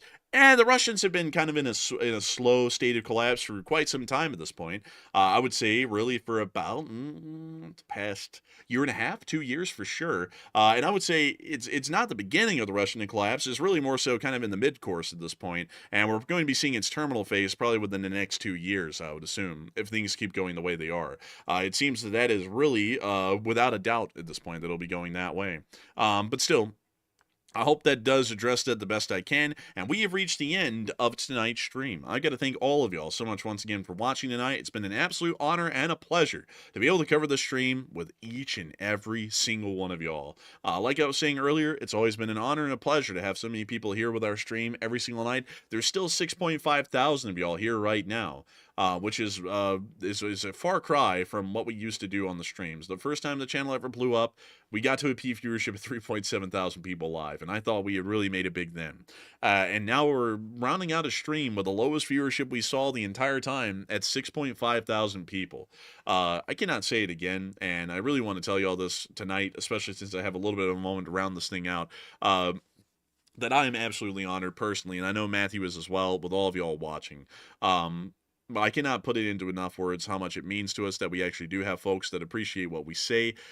Growing up in a kind of an environment where no one ever appreciated anything you say, it really makes it worthwhile when people do. And it really makes it worthwhile when a lot of people really appreciate what we have to say on air. It's really crazy to see that 125,000 people have watched the stream so far. I've got to thank y'all massively for that. Y'all will never know, and I hope that y'all never do have to know how much that really means to both Matthew and me, that y'all actually enjoy and appreciate our news coverage. Kind of coming up from the upbringing that we're from, it really does mean a great deal to actually have folks appreciate and listen to what we have to say and listen to the kind of news that we have to cover. And I say that with the most absolute sincerity from the bottom of my heart. A massive thanks to every single one of y'all, the folks who support, the folks who don't support. We're just happy to have y'all here, and we hope that y'all continue to be here every single day of the week that we're running these streams, which should be running at 10 p.m. Eastern Time every single day, 6 days a week, except for Mondays at 10 p.m. Eastern Time. Thank you all so much once again for watching, and we will see you all tomorrow. And if there is enough news to be able to make a short war video, Matthew will be here making it in the midday tomorrow. And so with that, good night, good luck, take care, stay safe, Slava Ukraini, and long live the Lee Spring Army. The Lee Spring Army will never die.